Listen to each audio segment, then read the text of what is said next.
Hey, what's going on, guys? Welcome back to the Jeremy Scott Fitness Podcast Radio Show, coming to you on this Sunday, June the 1st, 2025. Hopefully it finds you staying safe and staying sweaty all at the same time. On today's episode, we are rapping with Akshay Nanavati. Is that not? Perfect. That's fucking close. Quick housekeeping things. One, again, you guys, you know, our summer events, MetCon, starting tomorrow. The link is in the show notes. Free for app members, everybody else. Less than a drink out at the bar. You guys can hop into that bad boy. It's our annual summer MetCon. Again, the prizes are always sick. You guys can check it out. The link is in the notes below. I'm not going to waste a bunch of time. And then you guys already know the one thing I take every single day and I never miss. Shout out to our homies at AG1. Again, the new next gen stuff is out, you guys. Again, the advanced probiotics, better tasting, in my opinion, which I didn't think that was possible. And then also, the travel packs come in the easy-to-use electrolyte-style tubes versus just the packs. If you guys have never tried it, hit us up. I'll have Monica send you a free sample right to your front door. I don't care where you live. She'll get it to you. Again, me personally, I eat as many fruits and veggies as I can. This helps me cover the gaps in my nutrition, the prebiotics, the probiotics, the digestive enzymes. Obviously, it's nice to be able to take a shit and not be bloated and disgusting and gross. That is the main reason I throw that bad boy in, especially when I travel. It's easy.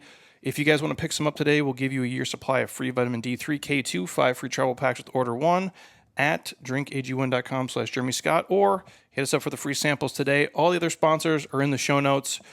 We got a lot of stuff to go through today, so I'm going to keep it brief and quick. But if you want something, check it out underneath. My man, welcome. Thank you, brother. Honored to be here.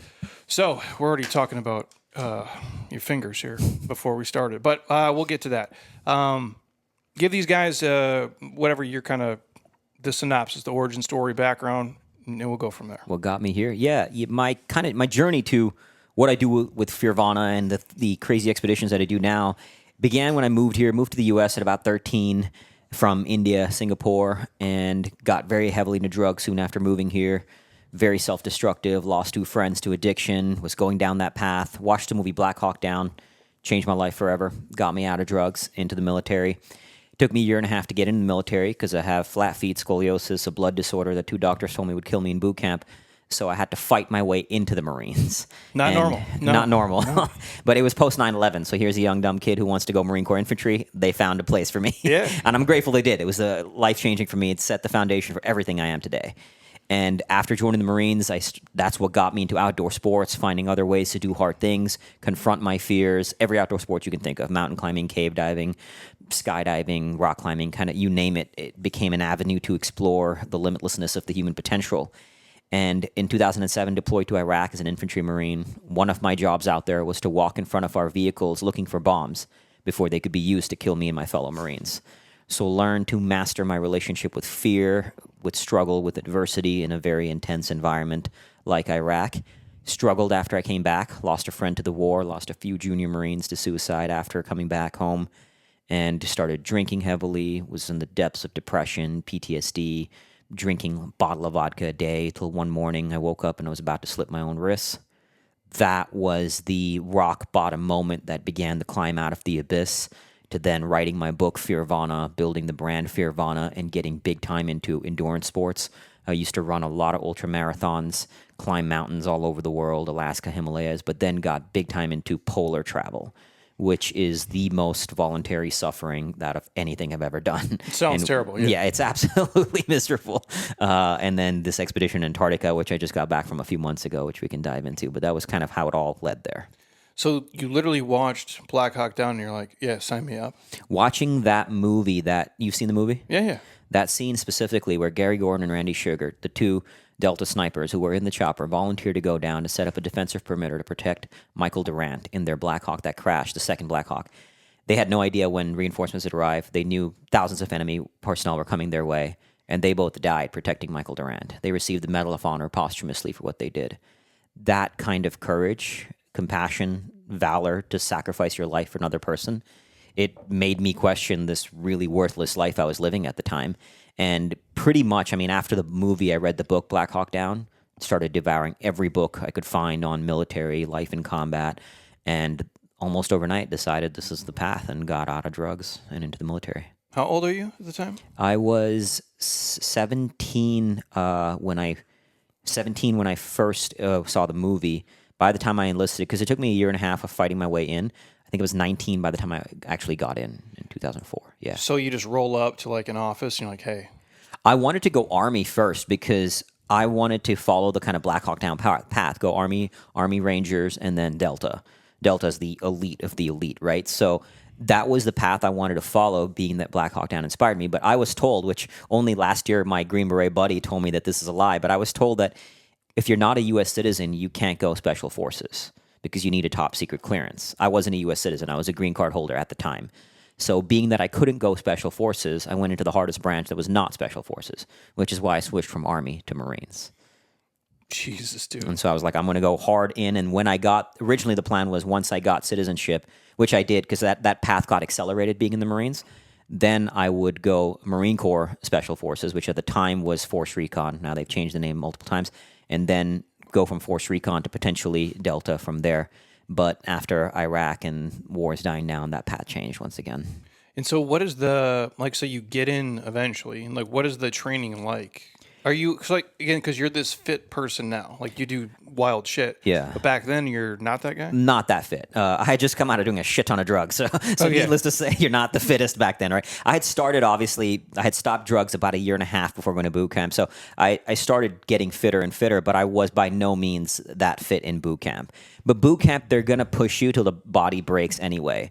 I mean, there was a guy in there who I had heard right before boot camp was hard charger, wearing Marine Corps shirts, could run 16 miles like it's nothing, broke down a few weeks in boot camp crying because it's a mental thing more than physical, right? Like I was one of the weaker ones in boot camp. I sometimes fell back on hikes, but mentally I could endure. And I knew this is who I wanted to be. So there was nothing that was going to break me. And I ended up graduating in infantry school as the honor graduate of my platoon. But I got fitter as I went through boot camp and became physically stronger and stronger and stronger till infantry school where I could handle the hikes and thrive and do well. And then how do you end up with the job that you get? So I signed up to go Marine Corps infantry. And I wanted any infantry job I could get. At first, I was choosing rifleman, but I ended up getting mortarman, the mortar tubes and whatnot. But being Iraq and urban warfare and counterinsurgency warfare, I didn't touch a mortar until for most of my time in the Marines. So essentially, we were all riflemen in Iraq.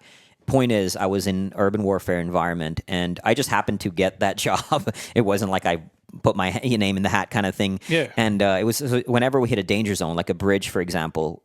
2 Marines, me and one other Marine, would cross the bridge first, one checking the left side, the other the right, making sure there's no IEDs, bombs, improvised explosive devices.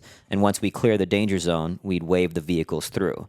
But obviously it was a pretty dangerous job because if somebody's going to get blown up first, it'd be one of us.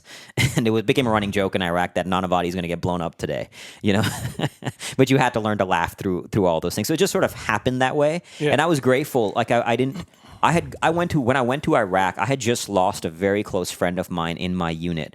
So when I joined the unit, me and him, we volunteered to go to war every chance we could get.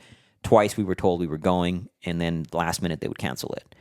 And so it wasn't happening. So one summer I would go, my family was in India, so I would go back to India to visit the family. And one summer while I was gone, he ended up getting deployed, and he got killed. And that always hurt that I felt like I had betrayed my commitment to him to go with him. And I get that it's irrational. I completely understand in war, you can't control what happens. I could have gone with him. He could have died and for sure. And I could still be alive. But it hit me because, when we used to train together, me and this buddy of mine, Neil, we were super tight, closest in our unit.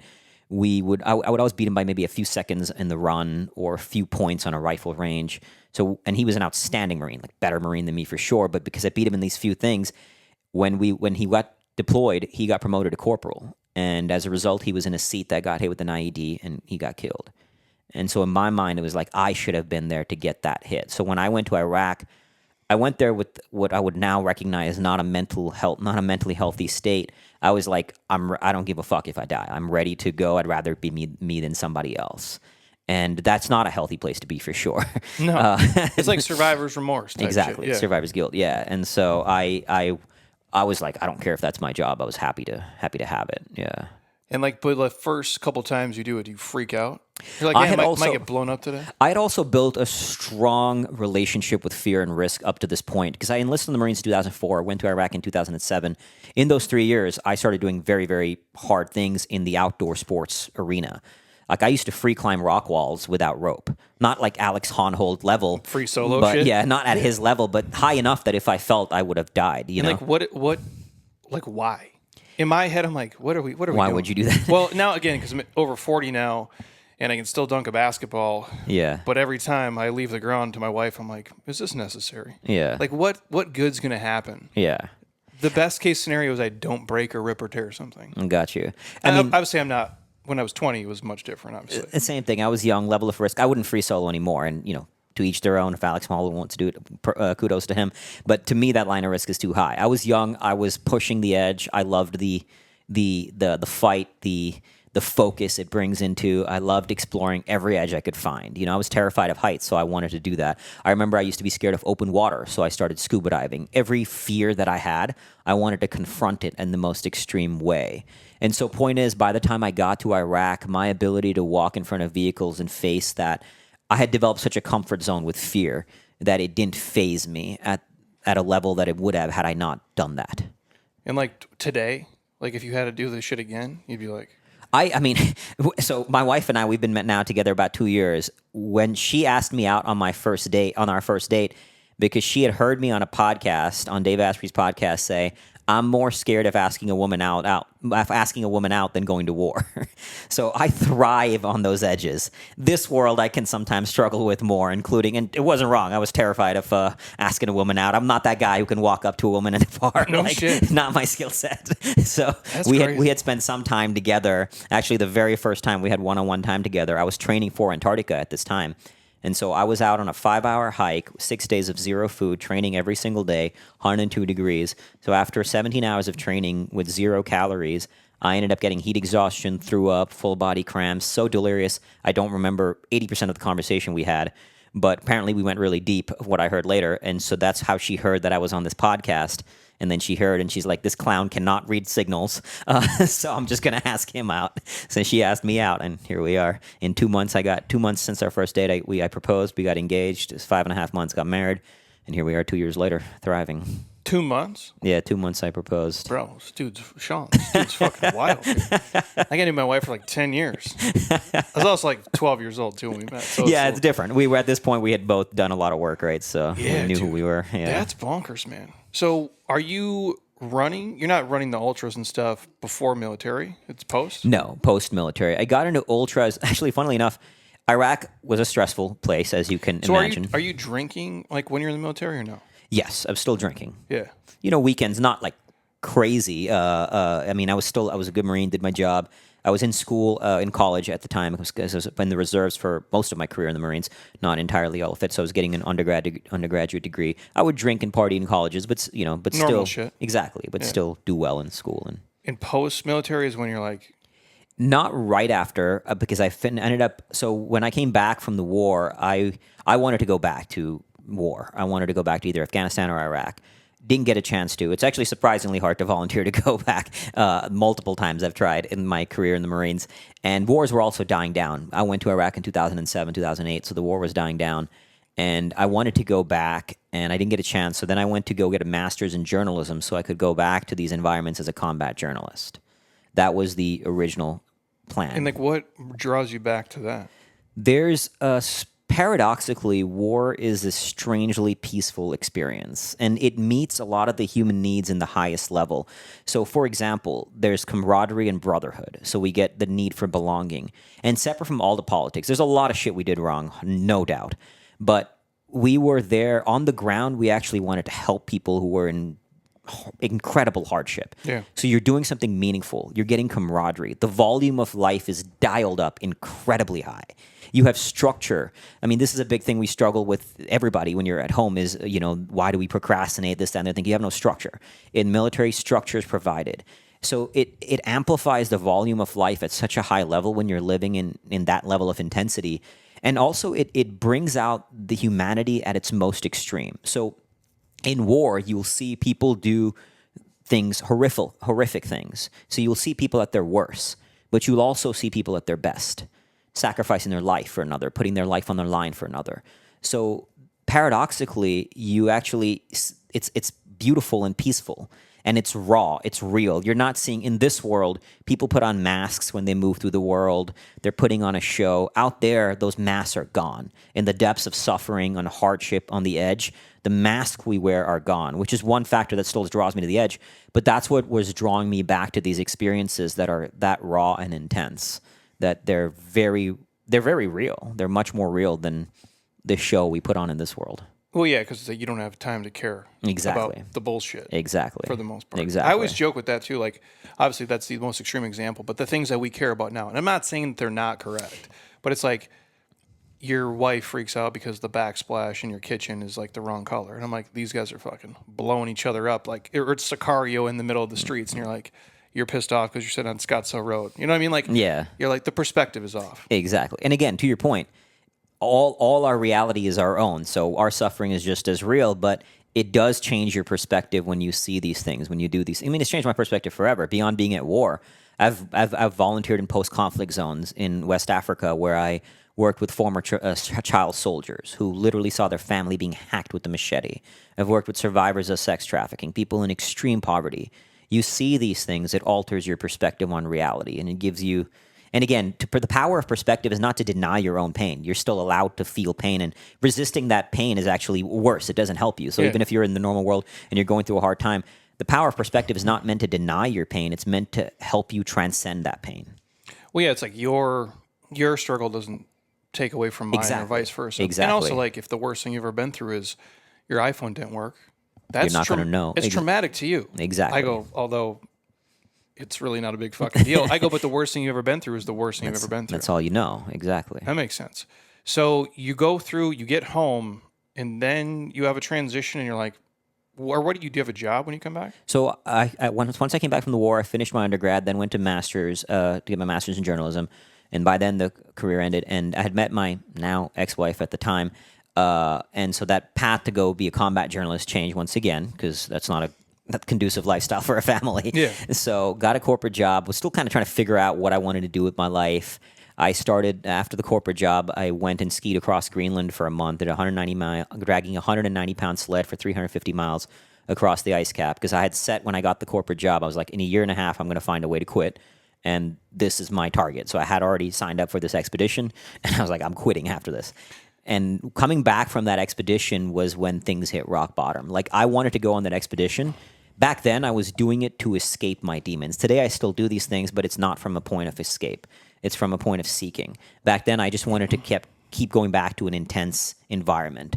So a polar environment is not war, but it's another very intense environment.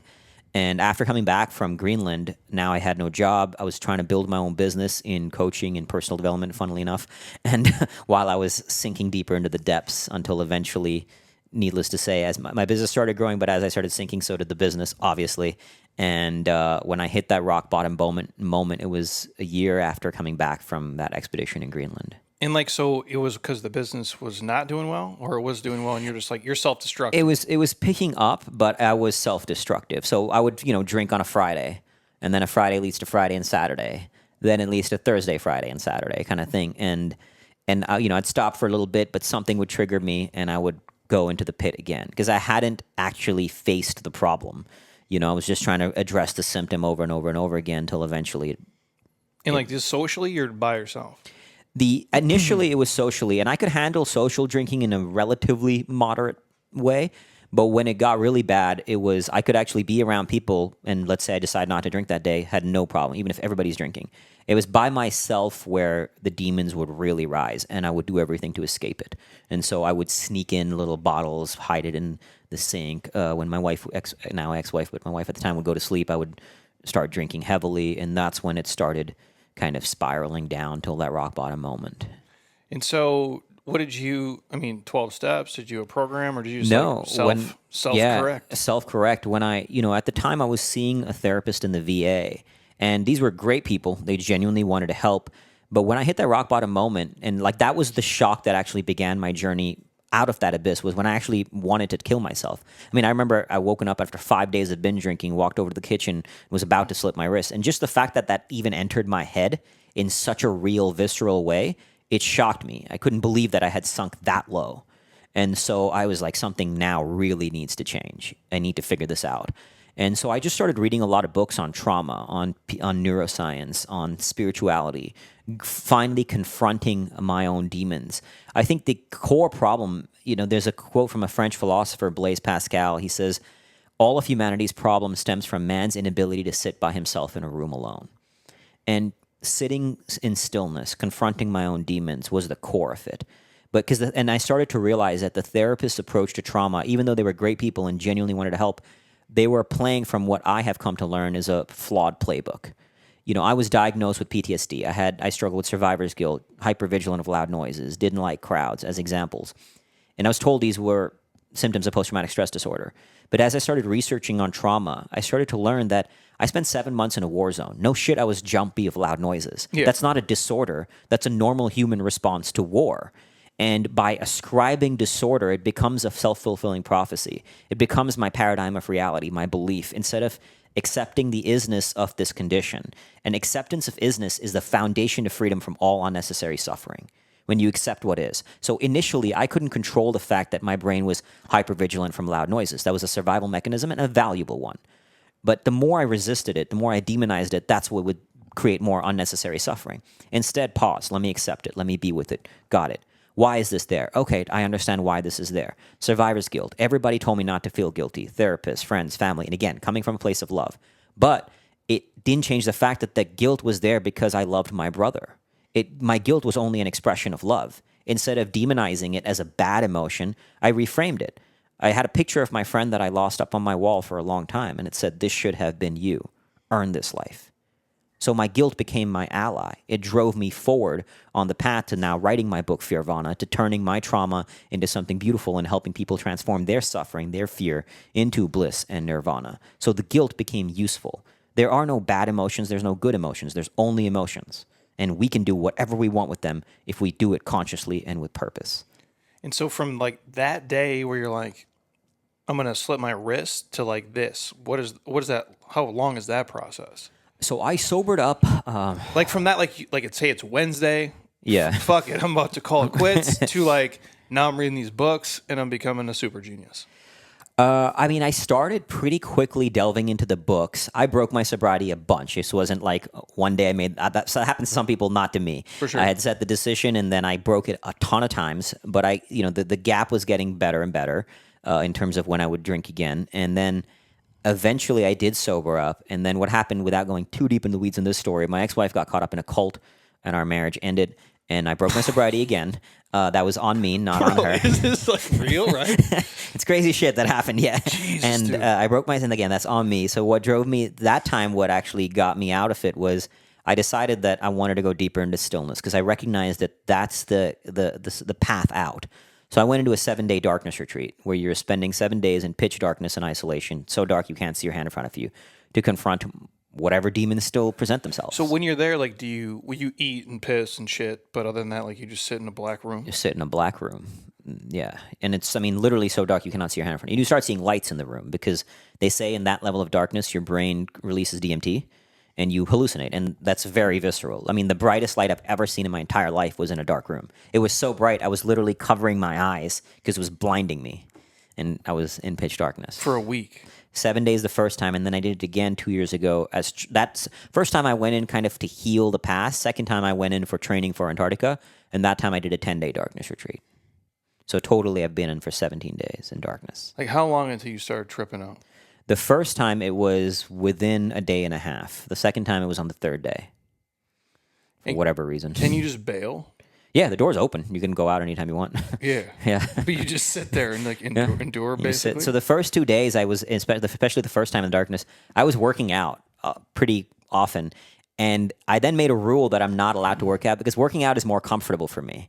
And I realized I was doing that to escape the stillness. So I had a rule that I'm not good for the next 5 days, no working out. And I just had to be with the stillness of it, not escape that. And I was even journaling in the dark. I had a ruler that I would kind of move down because obviously you can't see anything. And so just journaling in the dark and to see what would be revealed. So it was a combination of long meditations, journaling, and then just sitting still, being bored as fuck, waiting, wondering how much longer you have left in there. But that level of stillness allows you to open the doors within yourself that are very, very rarely opened. And the thing is, when you open those doors, it's not just sunshine, rainbows, and unicorns that comes out. It's your demons, it's the darkness, it's the pain, it's everything you haven't confronted. Carl Jung says very beautifully, until you make the unconscious conscious, it will direct your life and you will call it fate. And what that does is it makes the unconscious conscious. It rises it to the surface, so now you can face it, you can confront it, and you can use it. Some shit in life you don't get over. You just work with it. You learn to use it as fuel to drive you forward. So a week, like, is 3 days enough? Or you got to do the I was full actually 7? going to do for 5, and the lady who runs the Darkness Retreat, the first time I went in was in Germany, second time in Mexico. The lady who runs the Darkness Retreat in Germany, she said that I don't recommend doing 5. She said do at least 7, because after 5 days is when the experiences get the most intense, and it was 100% true. My most intense meditations and the light shows that I would call them happened after day 5, so that's why I chose 7, and then the next time I'm inevitably going to go a little deeper, so I chose 10. And I chose to do a juice fast both times, so no food, just a juice. And the second time I did it, I did 8 days of juice fast, and then the last 2 days, 0 calories, just water, because I wanted to add a bit of hunger to the experience as well. So, like, you just wake up and drink a juice, like, in the room? So twice a day, they would bring a juice to you, and they would be in this kind of double box thing. So there's a box that they would put the juice in, close the outer door, so Prison. you don't get... Yeah, essentially. Yeah. Exactly. Yeah. Exactly. You guys ever been to federal fucking prison? All my military buddies were like, dude, we'll lock you in. You don't have to pay us shit. Yeah. We'll happily do that for you. Jesus, bro. And so you're hungry as shit, too. Yeah, I wanted to add that element into the experience. It just sounds like... I paid for this. Yeah. Like, you paid money, bro. But, like, that, you feel like that is, like, a huge catalyst of... Oh, dude, I would recommend that to everybody. One of my friends, she asked me, she said, I haven't been through anything traumatic. Do you think it'd still be worth going in? I said, you don't have to have gone through trauma to do this. It would just accelerate. People think, especially busy people like ourselves, entrepreneurs who are striving for greatness, stillness is not the enemy of productivity. It'll enhance it. It doesn't detract from it, because stillness is not the same as doing nothing. This is a conscious, deliberate exploration of your inner limits by being still. And so I think it is an invaluable tool that would help anybody find avenues within themselves that they would... It's like the best personal development thing in the market, because every other personal development thing you do, you are ultimately falling into the trap of the paradigm of the person teaching you. Because whether it's whoever it may be, even if it's me teaching you something, you're going to be hearing from my lens of reality, my paradigm of reality, my constructs. And that's valuable. It's not to say it's not. It can open doors that create awareness and insights that you maybe never thought of before. But at some point, that the path within is going to it's going to lead you to places you've never been, and you can't go with other people, because in darkness, there is no external paradigms guiding you. The darkness is the teacher. The stillness is the teacher. So that's pure isness. It's pure isness, that experience. Anyway, we got a lot of people on here talk about, like, different, whether it's ayahuasca, DMT, frog poison, you name it, like, same type of thing where it's like, except you're doing it without taking a substance. I think it's personally, and I know a lot of people who've done the psychedelic journeys, ayahuasca, and it's made a huge difference for them. So I'm not... It's faster than 7 days. Exactly. Yeah. I'm not knocking it, but there is a difference, and I have friends who've done both. I have done MDMA as well as I did a lot of drugs. This is separate from the drug days. This was actually when I was consciously seeking. So I did MDMA more from a conscious seeking path, but nothing like the darkness, because when you suffer to get those hallucinogenic experiences, whether it be in darkness or even solitude in Antarctica, you've earned it. And the suffering will take you to places that just, quote unquote, popping a pill does not. So I'm not demonizing it, because I do think it's valuable, but to a certain point, the higher you go onto the cusp of mental, spiritual mastery, the more you're going to get value from things like the darkness, as opposed to psychedelics or whatever they may be. And, like, what about, like, an average person, not we call them psychopaths or serial killers, like people who have issues, who do super hard, stupid things. That's what we'd say to these guys, like, come here, the stuff we don't advertise that we do here, come here and do these awful fucking things that essentially you're paying us money for and you're volunteering to do. Yeah. Like, a normal person, though, is not wired that way. Yeah. So if they were to do, like, in the darkness, like, is there like a baseline recommendation? Maybe more so just for the fact of we live on these fucking phones and devices. Yeah. And it's wild because now I watch behavior. Like I'm thankful for social media. It's made us a bunch of money. It's how we can do all the things we do. Yeah. But I don't use it like a normal person because I don't give a fuck what you're doing on Wednesday. Like maybe yours is cooler than a normal person's, but I'm not going to watch your fucking story. I don't have time. I got real shit to do. Amen. I go, but it's a helpful thing. But like when I see normal people, like even friends of mine or my wife even, we're watching something. And even if it's slow, or I'm with like my friends watching the Timberwolves play, the minute a commercial comes, or even if like a movie, the action is slow in the movie. Now I have to go from here to here and back to here. And it's like, no one can just be fucking bored for 2 minutes. Yeah. So like, what do you tell those guys? Like, cause for them to go from 0 to 7 days, they might lose their shit. Yeah. And so I would never recommend that, but start somewhere. Like one kid who was so inspired by what I did, he just locked himself in a dark closet for initially it was 45 minutes. And just sat in a dark closet for 45 minutes just to be still with himself. I thought I was fucking badass as a 22-year-old kid. And I thought that was epic, you know? So don't do it for 5 minutes. It should feel uncomfortable. That's the key. The biggest problem in the human condition I see is our desire to look for the solution in the easiest, quickest way possible. And I'm not saying just be a dumbass and suffer for the sake of suffering, like work smart and hard, but the more you try to get out of the problem without actually facing it, the more you're going to suffer because the only way out is through. This is a core mantra of mine. The only way out is through. So you have to face the discomfort of that. I even spoke to this woman once who was navigating PTSD from the Boston bombing. And she was talking about how she was hypervigilant. Every time a loud noise hit, she would freak out a little bit, and understandably, and she wanted to go out of that. And so I said, all right, the next time it happens, I just want you to pause and sit with it for a second. And she goes, yeah, but that's really hard. And I go, I know it's hard. And again, I'm not faulting her for it because it's normal, but the only way out is through. So if it's 5 minutes, sit still with that. The first time I ever did this, because again, I used to be someone who hated solitude. I would drink every time I was alone. I remember setting an alarm for 45 minutes and just sat still, not even in a dark room, just sat still staring at a wall. And I thought my alarm was broken because I felt like it was taking forever. So it was horribly uncomfortable. But I went from that to not only spending 10 days in darkness, but over the last few years, I've spent 117 days in solitude, 17 days in darkness, and 100 days in the polar regions, in the Arctic and Antarctica. So you can build a muscle. I'm not saying you have to go to that extreme, but the point is you can build a muscle to get comfortable with yourself. And it's the most important relationship. If you can't be comfortable with yourself, every other relationship is going to have bigger problems because you can't master the relationship within. Essentially, it's fitness training. It sucks to do squats because it burns and it hurts and you can't breathe. I'm like, but if you do it, you build the strength, the hypertrophy. It's the same thing for the mind and the spirit. Exactly. Except it's not as... I don't know. They're both hard, just different. Yeah, it's different. Exactly. It's not a physically hard thing. It's, I don't know, what do you call it, mentally hard, I guess? Yeah, but and to your point, it's different. But it's mentally hard. And I think people, because sometimes even working out, people will do just as an escape from themselves. You've seen this, I'm sure. Yeah. People who are... I live it, bro. Like, where we hide our feelings in our muscles. Dude. Exactly. That's what we do this. There's no reason you would be this old and this shredded unless you were fucked in your head. Like there's no healthy guy should do this. You know what I'm saying? Like nobody would run 100 miles or be in Antarctica unless they were fucked. You know what I'm saying? Like there is some, but I identify it. I'm clearly aware. But you can change, like you can do the same thing, but from a different level of consciousness. There's a phrase in Zen Buddhism that says, before enlightenment, chop wood, carry water. After enlightenment, chop wood, carry water. So the point is, it's not like you have to stop doing the things that the working out. Now I still, just 3 months ago, I got back from an expedition in Antarctica. I went to Greenland to escape my demons. This time I did not. So I'm doing, from an external point of view, I'm doing the exact same thing. Yeah. I'm going into the polar regions. But from internal, it's a completely different paradigm that has me go into these things. So you can still work out. I'm not obviously demonizing working out or doing these things. I work out plenty. I love it. But the point is, if you're doing it as an escape, that's not going to serve you in the long run. Because, as Carl Jung said, until you make the unconscious conscious, it will direct your life and you will call it fate.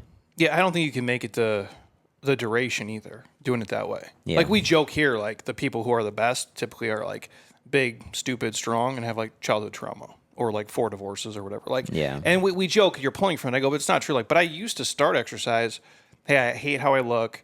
My life sucks. I'm angry. And now I'm like, I do the same stuff, but I'm like, it's a gift. I can do it. Yeah. And I'm thankful for it. And I'm not an angry young man anymore. So like, it's the same thing. Yeah. But it's hard for people to go from this person to this person. Yeah. There's a lot of steps in between. Yeah. And so build a muscle. As I said, start with stillness. I'm not demonizing outside help. You can get outside help, therapy, coaching, whatever it may be. But at some point, you got to be within. That's where even in personal development, we've heard the term seminar junkies, right? Just going to seminar after seminar after seminar, reading book after book after book, course after course. And if you're not doing anything with that, what the fuck is the point? I've lived through, like, I remember I got gifted these tickets to whatever the main Tony Unleash the Power thing. Yeah. So at a doctor at Mayo was like, hey, I can't go. Do you want these tickets? Like, so it's me sitting next to like fucking Oprah, like the $5,000 tickets.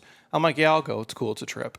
And just to sit there and there's a lot of good pieces. I'm not saying he doesn't put out good stuff. Yeah.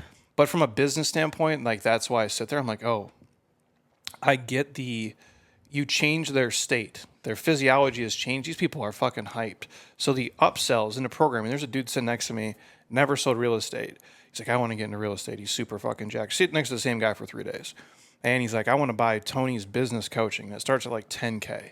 And I'm like, do you know how fucked you are, dude? Like, you're hyped today.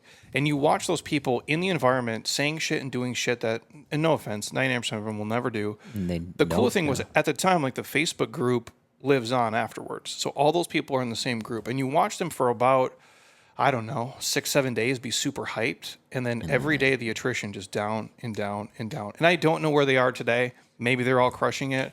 But I've done this business long enough. Trash can. Yeah. Because what can you do, even with podcasts? Like, I tell the people who listen to this, I'm like, if you love our shit, listen to it. Or take what you want, leave the rest in the episodes. Yeah. My wife will send me stuff. Hey, look at this podcast. I'm like, I'm not listening to this shit.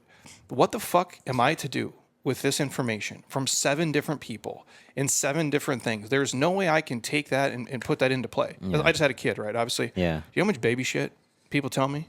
What am I to do with 19 people's advice? Yeah. It's too much. Yeah. I need like 1 or 2 things I can take, and like, that's my North Star, and I have to follow that. But people do get addicted to personal development or biohacking or whatever the fuck. Like, sometimes, like, and I'm not against the biohacking shit. It's fine.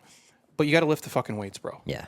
You just got to do the fucking work. Like, we can do all this detailed shit, but the base stuff, that has to be done. The smaller details matter the closer you are to the absolute mastery. The further you are from it, just fucking work. Just do something. People who are just starting to run want to look at how to train like Euclid Kipchoge, right? Like, no, fuck that. Just go run. Just do some shit. Yeah. Just start. So I love what you're saying. And that's my big beef with the personal development seminars.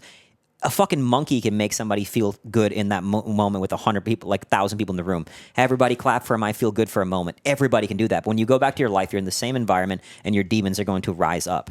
The most important skill to master is the ability to endure suffering, to endure that in the solitude and the stillness. That is what I do with Fearvana. That's why I trained in this skill. And if you can do that, you don't need to be in a room with 100 people clapping for you, because you can clap to yourself internally, and it's just a fucking knowing. Like, you get to a point where you don't need any validation externally. You just fucking know who you are, and it's embedded into you. And when you get there, what more could you want? You're going to fucking thrive. It's crazy because so many people operate from a standpoint of like, I'm doing it for the praise or the likes or the comments or my mom or my dad or whoever. It's a weird thing. I joke. I'm like, I wish, because obviously I'm old now and we still post like shirtless bullshit on Instagram. And that's how we make money.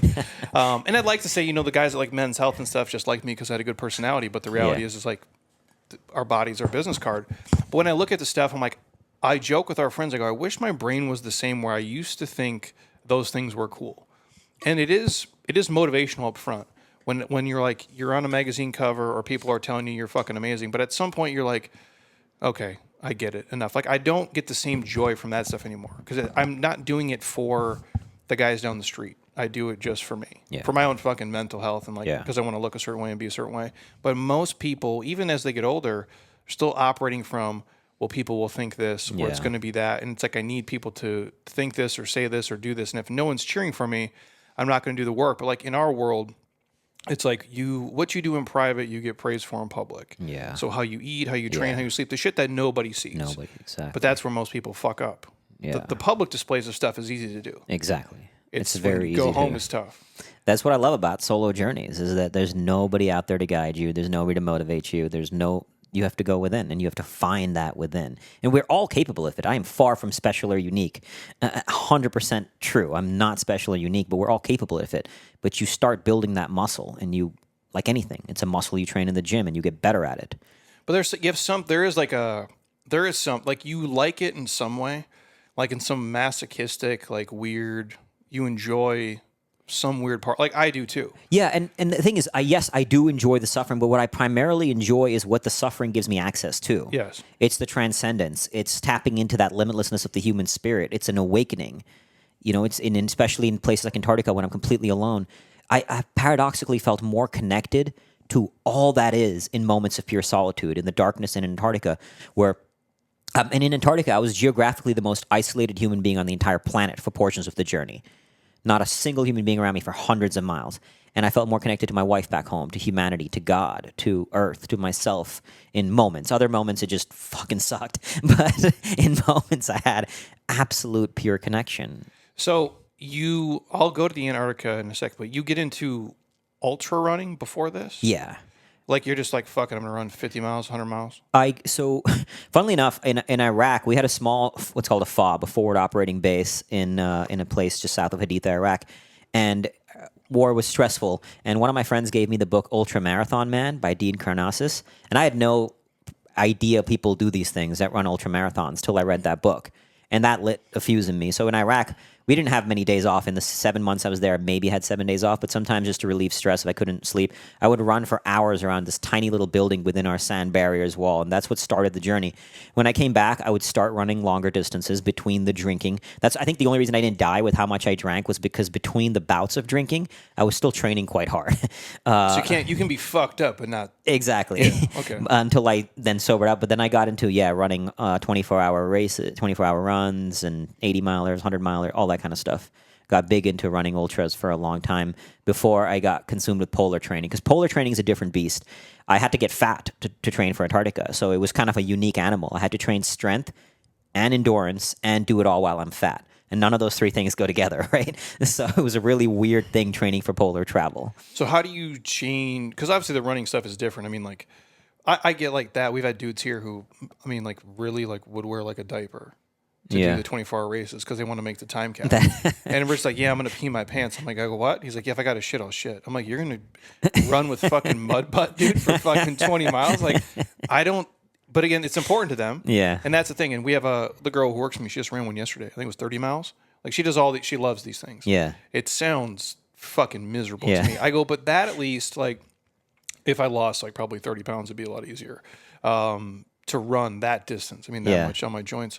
But how do you go from that to the freezing cold shit? Because that's a huge jump. Like running here 30 miles seems like I can go home and not hate my life. Yeah, yeah. Not only like how do you make the jump, but then how does the eating and the training probably drastically change between the two? So I had my first taste in polar travel was my expedition across Greenland. And why did you pick that? Like, because I had done sort of every outdoor sport you can think of. So I lived in Austin, Texas. So that rock climbing became my main thing. I used to love rock climbing, which then led to what else can I do with like ice climbing and then mountain climbing. So mountain climbing got me into snow sports. And then I started looking for other avenues in the cold and led me to polar travel. So I wanted to dabble in it. My first polar travel experience was a training trip in Minnesota, which led to my Greenland trip. So Greenland was the first longer trip, 1 month on the ice. And what I love about it is way less dangerous than mountain climbing, but far more mental and physical suffering. Because unlike climbing a mountain, I've done mountains like in Denali in Alaska, where at 16,000 feet, you're on a thin ridge line, 1,000-foot drop on each side of you. If you can actually fall off the mountain. But also, it's more dynamic. As you're going up and down a mountain, the days are different. The terrain is different. The view is different. Your mind is much more in flow because you can't wander when you're on thin ridge line. Your mind's right there. In polar travel, you're just walking in flat white nothingness, extremely slow, dragging a monster sled. So every day is the exact same. The view is the same. In Antarctica, for the first 30 days, I didn't see anything but flat white. Only on day 31 did I see a mountain in the distance. So the mental struggle of that is what drew me to polar travel. And I wanted to navigate that mental battle. That's the hard. I mean, yes, it's physically absolutely unforgiving. In Antarctica, my sled was 420 pounds at the start. So physically it was brutal, but the mental struggle is what drew me to it. So after Greenland, I got a taste. Then I hit my rock bottom moment. But when I started running ultras again, climbing out of that, I wanted to go deeper and deeper and to fight the biggest dragon I could find.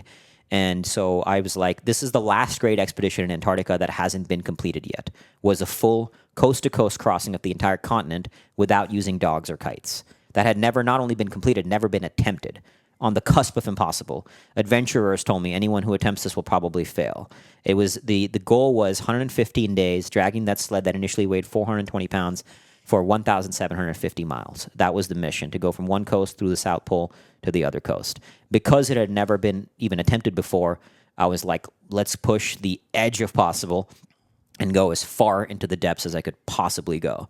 And so I spent 4 years actively training directly for this. Again, I'd been doing hard things, but now it was all oriented towards this. I did multiple expeditions. I did a training expedition in Antarctica 4 years ago, that's where I lost 2 fingers to frostbite. I've done multiple trips in the Arctic, in Norway, in Iceland, and Svalbard, all training that led up to, we also had to raise $1.1 million from scratch to fund this expedition while training like an animal, training strength and endurance. So the training, to answer that question about training, it evolved from running to my primary training was tire dragging.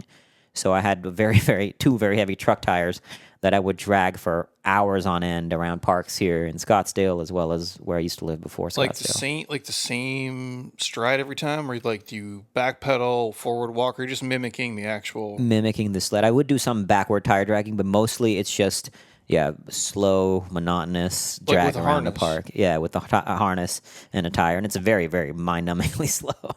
But I would go around Chaparral Park or a park near where I live in North Scottsdale. And like, what's the durations like? Anywhere from 1 hour to 8 to 10 hours of tire dragging, and it would switch. Raw dog AirPods? What? Sometimes no music, sometimes music, sometimes a bit of all of it. I would do all my work phone calls while tire dragging. I would to try to multitask, and because I had to train so hard, not only do the endurance work but also do strength work while raising the money. Honestly, getting to the start line in Antarctica was probably in some ways harder. Out there, life, yes, it was very, very hard, but it was simple. And then we spent months, even years, refining the nutrition plan for the expedition. Yeah, because how does that work? Like, how do you eat before you go? Like, you're just like, hey, I need enough calories just to actually gain weight from where I'm currently at, and obviously support essentially exercising for 8 fucking hours a day. Yeah, so it was hard to put on weight. I've struggled with it because I had to eat like a fucking animal to put on fat. So I would switch between just eating whatever the hell I could to then right before an expedition I would switch to a keto style diet because I had to get my body fat adapted. Fat is 9 calories per gram versus 4, right? So to get more calories on expedition, I would carry more fat. And in order to make sure my body was adapted to use that fat, I would have to eat a keto-style diet. So I ended up building my aerobic capacity to where my aerobic threshold was 170, which essentially meant I could sustain a heart rate of 170 beats per minute while staying in an aerobic state, which is quite high. Yeah. So, I got to that through a combination of long Zone 2 endurance training with a very structured diet and of a keto-style diet. Because in Antarctica, I was eating, I think, if I remember correctly, 62% of my diet came from fat. I'll have to double check those numbers, but something like that came from fat. That way I could I was eating about 5,700 calories a day, but I was burning about 8,000 because I was doing so much work in cold. And so that's why I needed weight to lose. Jesus. So how do you so you're like, hey, I'm going to do this essentially race or this journey, whatever you call it. Yeah. How the fuck do you even get set up to do that? So you're saying it and I'm like, this sounds... Like, who approves this? Yeah, so the world just lets you do it? So there's a company called ALE, Antarctic Logistics and Expeditions. They are the company for all adventurers in Antarctica. So they manage the permits, the logistics, the operations. So I flew, both times I went to Antarctica, I flew to Punta Arenas in the southern tip of Chile. From there, they take you on a plane to a main base camp in Antarctica called Union Glacier. And from there, they fly you in a small Twin Otter plane to the starting line. And that's how it all. And then I was checking in with them through a satellite phone every day. And when I did have to end the journey 60 days in, they came and got me with the Twin Otter. So they drop you off with, like, what do you have? So I had 2 sleds that were 420 pounds total, that I had 115 days worth of food, fuel. Food was the heaviest thing in the sled. Fuel was the second heaviest. And fuel was to boil snow for water. Every day I would boil snow for water on a stove out there. And my gear was, to save weight, I cut my toothbrush in half to save 5 grams. I cut off zip handles to save more grams. Everywhere I could find a gram to save, I was doing that because those details matter. And so, even underwear, I had 1 spare underwear for 110 days. And my base layers, I wore the same base layer the entire time. So I was as That minimal. shit's got to smell. I smelled fucking funky right. towards the even after. So when I met my wife, she came down to Chile to meet me after this was done. I had one basic shower in Union Glacier because it's not like a super comfortable shower, but one basic shower, and I changed my clothes, and she was like, "Yeah, you're still kind of funky." Jesus, dude, that's wild. I was pretty gross, I'd imagine. And the food, like, what do you was like MREs and shit, or what? No, is it? thankfully no. Fuck MREs after the Marines. I was done with that shit. I ate, so for breakfast, my favorite meal was Magic Spoon cereal. You familiar? Yeah. I love protein dude, cereal. I love it. It's like, it's high protein. It's also tastes good. So it was Magic Spoon cereal mixed with milk powder that I would pour the water into. Yeah. And then one of my friends is a supplement formula designer, so he created a custom supplement for Antarctica that had, because it's customized, we could choose exactly how many protein, carbs, and fats, and it had all the micronutrients in there as well. I mean, I couldn't even remember. It had like 80 plus This is ingredients. like a liquid drink, like RDD. It's just a powder, that I would mix in. And then on the go, I would eat chocolates and nuts while I was skiing. And jalapeno chips were my favorite. They were my absolute favorite. They would eat them right when I got into the tent after the day of skiing. And then for dinner, I had a freeze-dried meal with pre-mixed butter powder into it for extra calories. And so you set up a tent like every day? Every day, night? set up a tent once I stopped skiing, and then just kind of get my stuff set up, start boiling water for boiling snow for water, and eating my dinner. I would call my wife, call ALE to report every day. I would report my position, how much distance I've covered, how many hours I skied, and then try to get as much sleep as possible, and then get back in the fight the next day and do the same damn thing over and over again. We also got hit with some of the worst snow conditions in modern Antarctic history, so when that happened, I mean, there were three or four adventurers attempting different kinds of records out there, like speed records. Everyone failed. Normal trips that take 20 days were taking 30 days. 30 days were taking 40 days. The soft snow, I mean, dragging that much weight through soft snow was unforgiving. There were days where literally every 3 steps, my 2 sleds would get stuck in the snow. I'd fight them out. They'd get stuck again. I'd fight them out. They'd get stuck again. And this would go on for over 9 hours. Like, how far are you going, like, in a day? The lowest was 3 miles, but I'd say In like how many hours? when it was really hard, it took like 6 hours, 7 hours to get 3 miles. I was skiing an average of 9 to 10 hours, plus about 9 to 10. But the highest day I got was 23 kilometers. So what is that? 15 miles or so? Yeah, 15 plus miles. Jesus. The goal was I had to average about 16 to 17, but I was going uphill from day one. So going uphill with that much weight in soft snow, it was a fucking nightmare, to be honest. And so it was because I knew this journey was on the cusp of possible, but getting hit with that much, there were areas, I had spoken to friends who had done portions of the route that I did. So I had sort of data and intel on the route, and we got soft snow in areas that normally don't. And so it just made it very, very, very, very hard to. And I knew about day 48 of the expedition that I could no longer complete the crossing. The math didn't add up how much time I had left and the distance that was remaining. But I still kept fighting, and the last 10 days was hell, man. I mean, body was breaking down. I had spine pain, chest pain, legs felt like they were going to explode. I had days where I was so dizzy out there, it felt like I was drunk. I was stumbling, falling over. I was scared I was going to faint. I found out later another adventurer fainted out there, and thankfully he woke up and set up his tent and got evacuated. But if you're faint on a solo expedition, you could die in the cold, right? And so this other guy ended up getting frostbite, but thankfully he's alive and got evacuated. But I had other days where I couldn't, even after 2 steps, it felt like I was sprinting. I couldn't catch my breath. And then what happened was on day 58, I had debilitating pain in my lower left gut. And it was pretty severe, pretty painful, that I later found out was diverticulitis, which is infection in the colon. Yep. And if you don't stop, you don't get it treated with medication and rest, it can rupture and lead to what's called peritonitis. And 8 years ago, an adventurer died because of that. He got peritonitis, it ruptured, and he died. And he actually got evacuated, but it was too late. And so I didn't know that at the time I had diverticulitis, but I knew that what killed this other adventurer was a gut issue. So day 58, gut pain hits. Doctor says, if it doesn't stop in an hour, we're going to come get you now. It stopped, so I was like, all right, let me still see if I can keep fighting. Day 60, after 15 minutes of skiing, it hit again, and at that point, it was done. Like, so when you're there and you're whatever day you're in, and you're like, my body's sore as fuck. Like, what do you do? Like, you're not foam rolling. There's not a massage plate. Like, is there anything? I had a little bit of a mobility routine that one of my friends. In the tent, you're doing it? Sometimes in the tent. On a warmer day, I'd go outside, do some stretches. Like, what's a warmer day? Well, so this doesn't sound warm, but and by Antarctic standards, this is warm. like average temperatures are -20. This is Celsius, so what is it? I think that's about -4 or 5 Fahrenheit, which sounds cold, but by Antarctic standards, that's actually quite warm. I mean, there was a day in -4, I was literally in my boxers walking around the tent because it was warm. And it's actually, so it was too hot in the tent. In the tent, I actually struggled more with heat than with cold because it's 24 hours of daylight, so there's no darkness. And the way the sun hits the tent, it actually would be too hot. You're cooking, yeah. Yeah, and so I struggled with heat more in the tent than So with it's cold. never dark. Never dark. That's So I sleep with an eye mask because it gets quite bright in the tent, and earplugs because if it's windy, the tent is very loud. So eye mask and earplugs to sleep in my sleeping bag.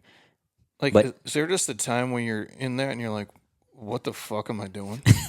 You know what I mean? I knew what I got into, but even it was so, when you're like, when the snow is just yeah. like, I mean, I had days like my wife will tell you I'm not one who complains no matter how hard I've pushed, but I'm always like, nope, I'm good, I'm fine. But there were 2 days out there where even I was like, I'm not good. And for me to say that, she was like, Jesus, like he must be in a bad way. Yeah. So I struggled. There were 4 times on the journey where I crossed 20 kilometers, which was kind of the milestone. I wanted to cross 20, which is about 12, 13 miles. And then, so I remember the first time it happened, I hit 21.9K. This was day 20. And I'm like, all right, sweet. Now I can cruise. If I can keep sustaining these distances, I got a shot at this thing, you know? And then it snowed, and my kilometers went from 21.9 to 17 to 14 to 13 while doing the same hours. And that was soul crushing. And then it happened again and again and again, 4 times. Cross 20, it snows. And I wake up out of my tent and I see snow, and I'm like, fuck. I know this day is going to suck. And not only can I not get the distance I desperately need in order to have any chance of pulling off this crossing, but it takes such a bigger toll on the body when you're dragging that much weight, especially when it's uphill. And it's just you have to bring your mind back into the present. One of the key learnings on being consistent out there was you realize, right, this is what could be perceived as a very monotonous journey. Every day is the exact same in the same environment, the same terrain. But monotony does not exist if there's no past and there's no future. And consistency is only needed if there is a tomorrow. If there is no tomorrow, there is no need for consistency. We all know consistency is the key in everything, in working out and building a business, anything. But the paradigm on consistency got shift when I would bring myself into the now and say that it's not so much the mantra became live every day as if it's your entire life. Not live every day as if it's your last, because if it's your last, I wouldn't fucking be dragging a 400-pound sled in Antarctica. But live every day as if it's your entire life. There is no tomorrow. There's no yesterday. There's only here. This day is my entire life. And if it's going to be my entire life, I'm going to die in this day as fully alive as I can possibly be. And I'm going to die honoring the version of me that is my highest. So another mantra became die alive. Because at some point, like if you think about it, every version of us, the version of you and me that woke up this morning, will never exist ever again. That version is gone. So in some sense, every moment we are kind of dying. This version of us is dying. Yep. So if I am dying every moment, I'm going to die fully alive. And I'm going to die with me being my highest, greatest version of myself. So I don't give a fuck what distance I can make, because you can't control what the distance is at the end of the day on GPS. What I can control is every step. And I'm going to fight. And today I can look back on the journey and at least feel proud. I struggled when I came home. And like an Olympic athlete, I trained for 4 years for this thing, and I didn't complete it. Even though I knew, everybody told me the odds of success are so low, but I still fucking wanted that result. I wanted that victory. Yeah. But the thing is, now I can at least look back and be proud that I literally my body broke before my mind did. There's not a day that I did take some, my first full rest day was day 50, but it was a conscious rest day. There was not a single day that I didn't get out of my tent because I just didn't want to and because I knew it's going to suck. And I remember when I would say this, like, look, you're going to look back on this moment one day. How do you want to feel about it? Imagine if today I look back on now and be like, fuck, what if I should have gotten out of the tent that day? I just didn't feel like it. But at least now I can look back and I literally pushed the body to the brink of death and fought harder than I possibly could imagine. So remembering that, like I use mantras a lot to guide me through hard times. So die alive, live every day as if it's your entire life. Remember tomorrow, which is also an Iron Maiden song. Remember tomorrow. Like, how are you going to feel tomorrow about this moment? And that's what helped me embrace being consistent without actually being consistent, because there is no need for consistency if there's only today. And so like you come to the end of it and you're kind of like, fuck. they got to pick me up, or you're just like, at that point, you've given everything you can give. So you're like, I'm cool with it. Yeah, it was still bittersweet, because I knew at that point I could no longer complete the crossing. It's one thing, if I was a day away from the edge of the crossing, would I have pushed harder? Fuck yeah, Yeah. But I knew that I couldn't complete the crossing anymore. And I was staying out there just for the spiritual experience, to see how far I could get, to see what else Antarctica would reveal. You're not trying to die, though. Yeah, exactly. I mean, coming back home alive was always number one priority. Yeah. So at that point, it was like an obvious call to call it and be done with it. But it was still kind of like, all right, now it's really fucking over. So I had to wait because they didn't come get me till day 61. And so that night I was just sitting in my tent, just being with it. I wanted to go back that day. I was like, I'm fucking coming back to Antarctica. I'm not done with this. I want redemption. But it cost you 2 fingers? It cost me 2 fingers, yeah. 2. We talked about it off camera, but just break that down. Had you already lost one, or they're both in the same trip? No, so 4 years ago on a training trip in Antarctica, I got frostbite on day 17 of that expedition, and I got evacuated. The frostbite got quite gnarly. I showed you a picture before we got. Yeah, it looked like somebody burnt your fingers. It was a black zombie looking finger. What's the movie? Mr. Deeds. Yes, exactly. Where fucking Adam Sandler's foot gets frostbite. Exactly, It's black. It's black. It was that. These 2 fingers. So what happened was I waited 6-7 months. The right ring finger here, it became a black nub. It had to be cut off. The left middle finger recovered fully. And so I was training for this longer expedition in Antarctica, right? So I kept doing training expeditions. I went to the Arctic up in Svalbard, and it was minus 38, minus 40 there. It was very cold. And this left middle finger, the tip could get colder faster than the rest of my fingers. Because once you get frostbite, for the rest of your life, that part of you will be more prone to frostbite. And so I met a doctor up in Svalbard who I remember telling him, I'm thinking about having this finger cut off because it's a liability. And he said, I don't think you should do that. And I go, don't cut the finger off? He says, no, I don't think you should go back to Antarctica. He was kind of like, I don't think you should do cold weather expeditions again. And if you wouldn't have went back, would your finger have been fine? It would have been fine. Like it didn't hurt? No, it was cool? It didn't hurt. It recovered, looked normal again. In normal life, not an issue. So you, at that point, are like, fuck it. It's worth the finger to do the trip. Exactly. See, that's fucking wild to me. Like, that part of it is a little bit where I'm like, fuck, dude. Like, I like to do hard shit, but I'm like, I don't want to lose my fingers, though. Because to me, I had to go. I went to India to get it cut off because both fingers. It was kind of funny. Even when this finger was black, I was calling doctors and hand surgeons and plastic surgeons here in Scottsdale, and I would explain the problem, and they would be like, they're like, yeah, we don't know what to do with that. We can't help you. And U.S. there's such a litigious liability culture, right? So, but they could have. If they wanted to. So I was going to go to the VA to have it cut off, and the problem is the VA system would take 6 weeks to go see just the GP, and then 6 weeks to get the X-ray, and then 6 weeks to cut it off. And I was scheduled to go back to Iceland for a training expedition. So I was like, I can't fucking wait. I'm just going to India. Got it cut off for like $300. No shit. This was the first one finger. So the second finger I knew, and this was a black frostbitten finger. Like this one clearly had to be removed. There was no option. And the other one looked normal. The other one looked normal. So I knew there's no chance anyone here is going to cut it off. So I went back to the same doctor, and even in India, they were like, yeah, we're not doing this. It's a doctor issue, like in code of ethics, and I had to see multiple doctors. But to me, that I was trying to explain to the doctor, right, why. It was like, look, this to me is a very small price to pay than what I'm getting from going to this edge of the soul in Antarctica. Like the spiritual journey, the possibilities, the unveiling of the human spirit it's a price worth paying. And the thing that convinced the doctor to actually end up cutting it off was my mom's support. My mom was like, I need you to do this. Because to me, imagine now I go to Antarctica and I don't cut it off. And day 50, I get frostbite because this finger is more prone to frostbite. Now I've lost the journey for something that I could have prevented. And after having cut off, I went back to training expeditions in the Arctic before my Antarctic expedition, and I am 100% certain it was the right call, being that I would go back in the cold. Had I stopped going on the cold, there was no need to. But having gone back into the cold multiple times since cutting it off and knowing what it was like before I cut it off, it was 100% the right call. It made my life much easier navigating dealing with cold fingers on expedition. Because then you go back, it would be fucked. Exactly. Yeah. Now this finger would get colder faster. Then I had to deal with that. I had to figure out. Now it's more prone to frostbite. The frostbite couldn't end the expedition instantly.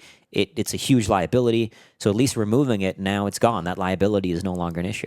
It's just hard getting like a medical person to be like, the juice is worth the squeeze. Exactly. For me. Exactly. Or we put them on t-shirts here, the Thanos. What did it cost you? What did Everything. it cost you? Oh, Exactly. just my fingers, basically. And it hurt like hell. I mean, obviously, I had local anesthesia when I think. But And you when watched him cut it I off. watched. I was awake because it was just local Isn't that anesthesia. a trip though too? You're like, this is a perfectly like in a normal. Because if you lived in like North Dakota, is it gonna fuck with you? No. Yeah, yeah. When it gets really, it has to be really cold to bother you. Or Yeah, no? it has to be really cold. So if you live anywhere in North America, like you're fine. You're kind of fine, exactly. I mean, I remember when I had the finger, I would feel it even in the Costco freezers. You know, when you Oh, walk no in shit. to get, I would feel it mildly. One day, I remember it got purple, quick, and I was like, "Shit, I better get out of here." You know, so That's wild. It would even in the Costco freezer. So it was a bit of a liability even in those situations. Now, again, normal life, is it avoidable? Sure, I could have dealt with it, but it was necessary for what I do. But to what I sit and wanted to do. watch some dude cut was your surreal. finger off, it's got to be kind of trippy. It was surreal. The doctor was like, "Do you want to look away?" Because it was gnarly, right? And I was like, "No." It was fascinating, but it was surreal how to see they cut it and then sew the finger back on. And I had these horrific looking stitches on my finger. Funnily enough, when I met my wife, I had just come back from India and I still had the stitches on my finger. So we always kind of joke. I was like, "This makes you look a lot crazier than me." Oh, yeah. You chose this guy. Like when does she? But she doesn't. She knows you at that point or no? So she had just moved to Scottsdale. She went to Dave Asprey's 40 Years of Zen meditation retreat. Okay. She had a vision of a partner, her life partner in Scottsdale, at the last day of the retreat. Broke her lease, packed up all her belongings, moved to Scottsdale on intuition. Said, "I'm going to go to one event a week to meet my partner." The first event she went to was run by my friend Michael Roviello, who owns Optimize. Oh, I know Mike. Yeah, I've yeah. had him on the pod. Oh, yeah, that's right. He introduced us. Is that who it Yeah, was? Michael introduced us. Yeah, I'm trying to remember because I was here the other day. I'm like, I asked like 4 people. I'm like, did you introduce me to this guy? Yeah, and I'm now I like, Dave's remember. like, Dave's like, no, I don't know. I'm like, is it Alyssa? I'm like, it was him. Okay. Michael introduced Oh, yeah, us. Mike's a trip. He's a great friend, Yeah. and he was running an event for sort of Wim Hof breathing, and she went to that, and he was like, "Hey, you're new in town. What can I do to help you?" And she was like, "My business is doing well. I'm here to meet a man." And so he's like, "I got someone to introduce you." I don't think I was scheduled to go to Antarctica in 2023. So 4 months after we met, 4 or 5 months, I was scheduled to go. So I wasn't trying to date at all. I didn't think anybody wanted to date me, and I didn't think I had the bandwidth. It's a hard sell. Yeah. Yeah, exactly. But I'm also good at bringing people together. So he introduced us to just say, "Hey, he'll bring you into the community." So I introduced her to friends. I had a get together at my place. I kind of do these kind of networking gatherings and bring people together. So I was like, "You're new in town, come in." And she saw the stitches on my finger. I had an Antarctic map, Antarctic stuff like all over, as priming my brain kind of thing.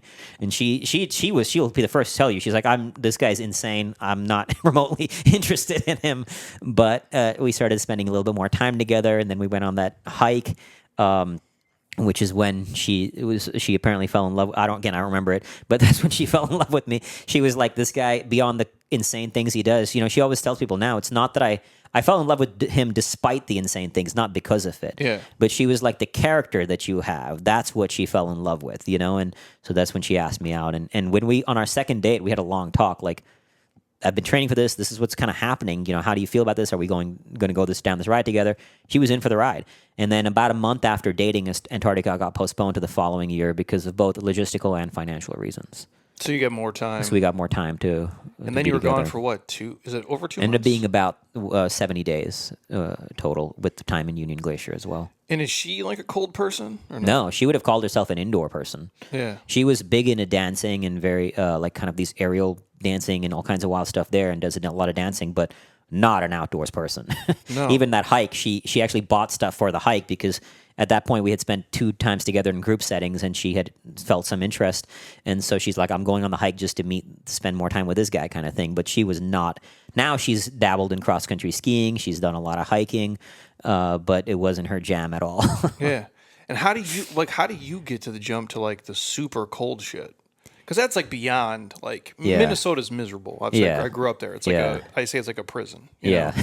Like when you walk backwards places because the wind is beating the shit out of your face. Or you it's savage. breeze Yeah. through your nose and it freezes. Feel it, yeah. And people are always like, "Oh, what was it like?" I'm like, "Go stand at a bus stop and stare at your feet for fucking 2 hours. Like, this sucks. Dude. Yeah. It's not fun." But how do you go from that to like, I want to be in the most extreme version of that every day? Just because it's hard, or like, do you kind of naturally like the cold? The cold demands perfection out of you. And I like that. It puts you in an environment that you have to rise above who you think you are capable of. There's this great quote from the legendary psychologist B.F. Skinner. He says, "Everyone knows the saying, you can lead a horse to water, but you cannot make it drink." But if I starve it, bleed it out, and leave it in the sun, I can guarantee I can make it drink. And the point is, you can create environmental circumstances to make you, quote unquote, drink that water, but to make you rise above who you think you are and into a higher version of yourself. And the cold does that. And that's what drew me to it, was what it demanded of me. Like, so you just like cold plunge every day for fun? I did. I used to. I mean, I'm fucking with you. Not anymore. Not for a while now. Because I'm like, that's Mike's thing. Optimize. Go do the exactly. Cold plunge Exactly. But I feel like genetically, some people are just not meant for that. Like, I'm meant to live in the desert. Like, I just really, I like to do most hard things. I'm like the fucking cold dude. I hate it, dude. Yeah, I got you. It's my kryptonite. Yeah. It's the worst thing. Yeah. Like, we did rim to rim to rim, the Grand Canyon. Oh, sick. Okay. And it was like, we're coming and we're going to leave at X amount of time. And Brent's like, hey, dude, it's going to like rain. And because when you start, like, it's cold, obviously. You start on the south, you go, the bottom's hot, so you change clothes. And by the time you get up to the north rim, at least for us, it was snowing again. Yeah. Which is fine. He's like, but hey, it's going to rain and it's going to fucking snow hard. I'm like, can you just drop me? Like, can we come back early? Yeah. Because I'm like, I don't want to hang out here. I'll fucking be tired as fucking die counting every 100 steps because I'm smoked versus being in the cold. But that's me. I got you. Yeah. It's like, but it is a challenge. It is. It's a miserable experience. It is. As is extreme heat too. I've gotten heat exhaustion multiple times here in Arizona. I would say it's better for things, and again, I've never done anything remotely close to the shit you've done. I'm like, I think 50 miles. Yeah. It's a 50-mile hike. It sucks balls. It's not fun. Yeah. Because you're, again, just to your point, you're doing the hardest shit when you're the most fatigued. Yeah. And like, I'm not a like ultra person. Like, so we're, to get to the bottom is like maybe 3.5 hours, give or take. Yeah. I'm like 90 minutes in. I'm like, I'm good. Like, I've seen enough. Like, Yeah. I don't need to. Yeah. And I'm like, bro, you got fucking 45 miles left to go. But it's safer to me if it's a little bit too cold versus a little bit too hot. Because the energy zap of the heat does fucking smoke. I completely agree. You can layer up in cold. Yeah. But man, but the cold that you're doing, though, is like, is there ever a point where like you're nervous? Or like you're just like, hey, I've trained enough. I know what to do. Because like you're out there, you're fucked, dude. The worst, the wind is what gets really savage. I can be in minus 40, minus 45, no wind. It's it's not comfortable, but it's easier. It's when it's minus 35 and windy and savage winds that gets really intense. The most intense winds I actually have ever experienced were not in Antarctica; they were in Iceland on a training expedition. It was fucking unforgiving. And I was this one day, it was a headwind too. Headwind is the fucking worst. I'd take a backwind or sidewind over, but a headwind. So it's slamming at you. It's so powerful with the force that's, I mean, it was fighting to take a step into this kind of wind. You're in a full mask, goggles, and it's intense. What I love about it too is it teaches you, or it makes you learn to be the eye of the storm. Can I stay still in the face of unrelenting external chaos? And that was a practice that I really enjoyed, of the spirituality of be calm. You know how to handle this. Like, even out there, it was so intense. It can put you in a panic state if you're not aware and conscious. Just breathe. I can handle this. Like, I'm fine here. At worst, I know this is not the first time I can set up my tent in windstorms. At first I did it with a group, right? But then I've done solo trips, and my solo trip in Iceland, as well as in the Arctic, where the wind changed. And so now, because usually when you set up your tent, you set it up with the back to the wind, so it kind of, the wind flows over your tent the way it's designed, and the wind changed, which happens in the Arctic. In Antarctica, it doesn't really happen that way, at least not in a short time frame. It'll stay consistent. In the Arctic, it can change a lot more. So it started hitting from the side of my tent. So I'm literally sitting in my tent, holding it up like this while it's pushing down on me. Jesus. And you're just like, fuck me. This is intense, but it teaches you to be centered in the face of chaos, which the skills, I mean, think about applying the skill in the normal life. There's chaos all around us all the time. And so that applicable skill has made me very zen in life as well.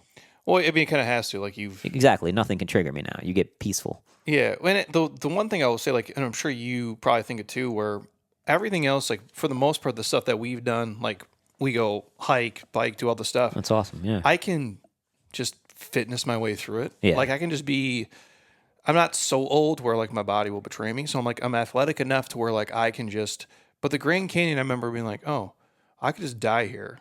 And like, this will just keep going.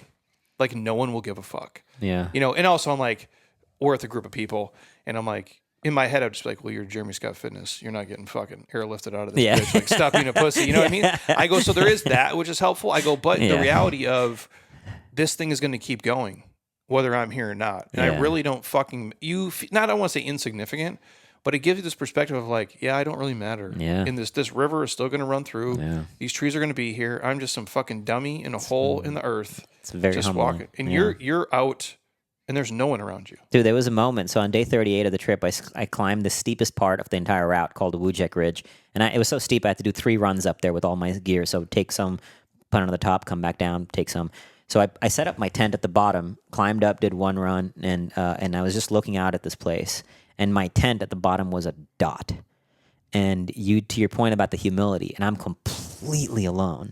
And you just see this vast, magnificent, epic landscape, mountains to my left and right, empty white nothingness to the star in front of me. My tent is a dot at the bottom, and you just feel so small. But there's this beauty in it. One of the things I love about this is you get to see all the dualities that encompass the human experience. And the human experience is a dance of opposites.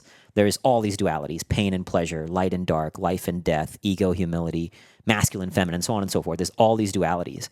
And on these expeditions, you see how they are not truly separate, but 2 expressions of the same whole. Even at the core, like breathing, inhalation, exhalation, 2 opposing forces that create life itself, breath. And you feel the non-dualism coexist, because in that moment of pure humility, looking out into this vast landscape, seeing how small I am, I also felt like a god. Pure power. The fact that I can be out there alone, climb this insanely steep ridge, and feel like a warrior. So you get to feel both these things coexisting, and it shatters the illusion of dualism. And that's one thing I've seen in life. Like every problem I see people have, and including myself, it stems from a dualistic model of thinking. Like just the other day, I was at a seminar or like kind of a workshop thing, not a seminar. And I noticed in spiritual circles, they'll demonize will, but idolize surrender. So everything should just feel like surrender and flow. And it's like, no, sometimes it's going to not feel like that. And you just got to fucking will yourself through it. And in peak performance circles, they'll often idolize will and demonize surrender. But the truth is both can coexist. And when they actually do coexist, you create not only greater internal peace, freedom, but also you reach higher heights of mastery. And that's actually the core. Even if you look at Fearvana and the whole book Fearvana, it's this blending of 2 opposites, fear and nirvana, that can actually coexist as one. And that's really the path, because all suffering, all unnecessary suffering, let me put it that way, stems from clinging or resisting to one side of every edge. The demonization of hard work is a big one. Obviously, you get this. I mean, most people demonize hard work, but you'll see, again, other people, they demonize joy. Like that would happen to me once. I remember many years ago, I was out on a run, and I saw a sign that said 5K fun run. And I had conscious disgust, like subconscious disgust, visceral disgust at the idea of a fun run. Like, you don't run for fun. You have to suffer every single run. Otherwise, you're wrong. Yeah. That was unhealthy. So I started playing on the edge of joy, because pain and pleasure can coexist. You're doing the David Goggins. Yeah. You're out here 3 miles. You're not thirsty. Lick your lips. Like, the fuck? Like, that shit. But again, like, and I'm not, like, I do think a lot of people would be better off doing that versus, like, the opposite. I agree. There's something... They can coexist. Yeah, there's something in the middle for sure. Yeah. But we do in business too, and it's the hustle porn. Yeah. It's everything is again, I could talk about this shit all day. Yeah. Like, and again, I've been guilty of it too. Like, wake up at 4, work 100 hours a week. I did it to get to a certain point. Yeah. But I don't have to suffer forever. Yeah. And it's like playoff mode versus practice mode is what we call it. You work hard and you sprint, and then you don't have to work as hard. Like, Jordan's not playing every game like it's 7 of the finals. Yeah. He never went there. Like, sometimes it's regular season, sometimes you're doing this. Yeah. But what we do is we demonize, I guess we look at success as like, hey, if I'm super busy, no, success, dude, is like if you can have free time. But yet we've made it this other thing. So only work hard, only kill yourself every day. I'm like, I don't know where the mix is for people, but there's somewhere in between. And you got to find your own, because that's what I recommend. And one thing with people I work with is find a duality causing you friction and go play on the other edge of it. Because that's what will open you up. Because all of us, we don't know what we don't know. So we're all living trapped within our own lens of reality, whatever that lens is. The only way to get out of your own lens, to start even becoming aware of what you don't know, one is surround yourself with wisdom from others, but the other is go play on the other edge. That's why I played on the edge of joy. And look, I'm always someone who's going to play on the edge of pain more than pleasure, suffering more than joy. I'm a grinder now, too. But now at least I'm doing it consciously. And I'm not doing it as an escape. And not to mention, I also have brought much more joy and pleasure into my life. and in a way that also gives me more tools to access when I'm in hell, when I'm in my pain, because I've now got new mental weapons because I've played on an edge that is beyond. We can all get comfortable with the uncomfortable thing. We were talking about this earlier, right? People can work out just to avoid the real hard thing. Yeah. And working out is not easy, but it's your comfortable hard. Yeah. This is what I call the sacred edge. Go into a hard that's actually uncomfortable, not just the hard you're comfortable with. Well, in training, you see it here all the time and I give the context. People go, "Oh, how do you?" Because again, like if it's sled pushes, right? Yeah. I'll push a sled for a half an hour. Yeah. It's brainless. I don't have to think about it. Yeah. It's safe on the joints. It's a great workout. Yeah. They're like, "Yeah, but I'll go run for a half an hour." I go, "Well, I know the sled push is harder, but it's easier for me." Yeah. Even if it's not physically, the mental framework behind it is easier for me. So it looks fancy on the outside. Yet if it's go tread water for 2 minutes, that's fucking miserable, dude. Yeah. And so it's like what we perceive is that, and I'm choosing to do this versus like whatever would be hard for me, like something I'm not as good at. Yeah. But we do that in life. Exactly. And not that it isn't hard for me, but I get it. It's yeah. And again, not to say there's anything wrong with that, but it's just being conscious about it. I remember when I was writing my book Fearvana, I would procrastinate by running a marathon. And running a marathon was hard, but I would much rather do that than sit there and write. Than this, yeah. So then I had to be conscious. This is now my sacred edge to get this message out in the world. So I had to be conscious about sitting my ass down and writing. Well, and like when you said too, like the 5K fun run, like we used to joke too, and obviously being older, like wisdom does come with it because you realize like the dumb shit you used to say. Yeah. Because I'm a bro deep down, so like we grew up in the bro shit. And I just remember people would say like, I'm not going to blast these places on here, but they would say, "Hey, I train at insert whatever kind of chain fitness place," and I'm like, if you ever watched the show Succession, it's like the dad says to the kids, he's like, "You're not a serious person." And so when someone's like, "I train here," and I'm like, "You're not serious about fitness." And that's such a fuck face thing to say because like, what is fitness anyway? It's not for me to decide. Yeah, and like, you don't need to squat and deadlift, to the point you're going to injure yourself. Yeah. This is fitness for you. And so there is that piece of it where you understand like, or those things that you used to think like didn't matter. Like, oh, walking is the original exercise. But in my brain, I'm like, "Oh, you're just walking. Like you're not really, you know what I'm saying?" I tell my wife the same thing. That's so funny that you said that. Yeah, but it's so fucked. Like, but if you're I call them like a grinder. Like you like to grind. Yeah. Like it's just your thing. Like where we would film, let's say, fitness videos here for an hour and a half. Yeah. And I call it fake fitness. It's only fake in the context of we're filming 700 different exercises. It's all real load. They're all real reps. We're just changing outfits and doing stuff. And so I would do that, and then my wife would leave, and I'd be like, "Well, I have to work out now." But in my brain, I'm like, I hadn't worked out, even though I just did. Yeah, I follow you. I go, but that wasn't my workout. I follow you. That's fucked. That's not a healthy place to be either. But that's like where your brain is at, or was at. Yeah, yeah. And now it's like you can do a 5K for fun. Exactly. You don't have to fucking. Oh, we joke here though too. Like everything is a competition. If you're a dude, it's always like whose dick is the biggest. Like it's never. If that's who you are, it never goes away. But you can be just like, I think the key point is like not demonizing any of that, but just doing it consciously. Yeah. Like now I can say that, and you can have a paradigm that you choose to operate from because you've danced with the other edge of it, and now you're saying this is what I actually value having. And I've seen some successful entrepreneurs talk about this. When they have an idea for business, they'll look at everything that could be wrong with it, why they shouldn't do it. And if you can still find the reason, now you've at least confronted. So the point is, like, I still talk shit to my wife about walking. I'm like, this is not exercise. Yeah. And she loves walking. Yeah. So now we do it playfully and we're talking shit kind of thing. But I love being the guy who is in the fight. Can I do fun things lightly? Yes. But I'm choosing it now consciously. And that's what I invite people to do, is just do it with consciousness and intention, because you find more freedom and joy in it then. As I said, I'll always be someone who strives on the edge of suffering more than joy or more than play and light things. But I can also do those things now. I'm way more light and playful when I'm not Eye the Tiger intense. I'm laughing. I'm shooting the shit. I'm talking shit. We can have fun and be playful. There was time where I wasn't like that, and that wasn't a fun, healthy way to live. No, it's every day shouldn't be exactly like when you like fitness wise, like you should get anxiety some days when you train. Fuck yeah. Like you're nervous about it's gonna suck. Yeah, exactly. But it shouldn't be every day. Exactly. Because then like what is the point of what we're doing if we can't take these skills and put them over here? Yeah. But again, that's a tough place to get for a lot of people. Yeah. But again, like your suffering is also like something you kind of like. Yeah. And I know that sounds weird. Like you're suffering, but in a way that I like to suffer. Exactly. And a normal person seems as like, But I'm also the guy when I look at like your shit, I'm like, that sounds fucking terrible. If you said you give me $500 million to sit in Antarctica for a fucking week, I'd be like, I don't know, bro. Not worth it. No, like sit in the tent and like if maybe somebody gave me Netflix, like maybe.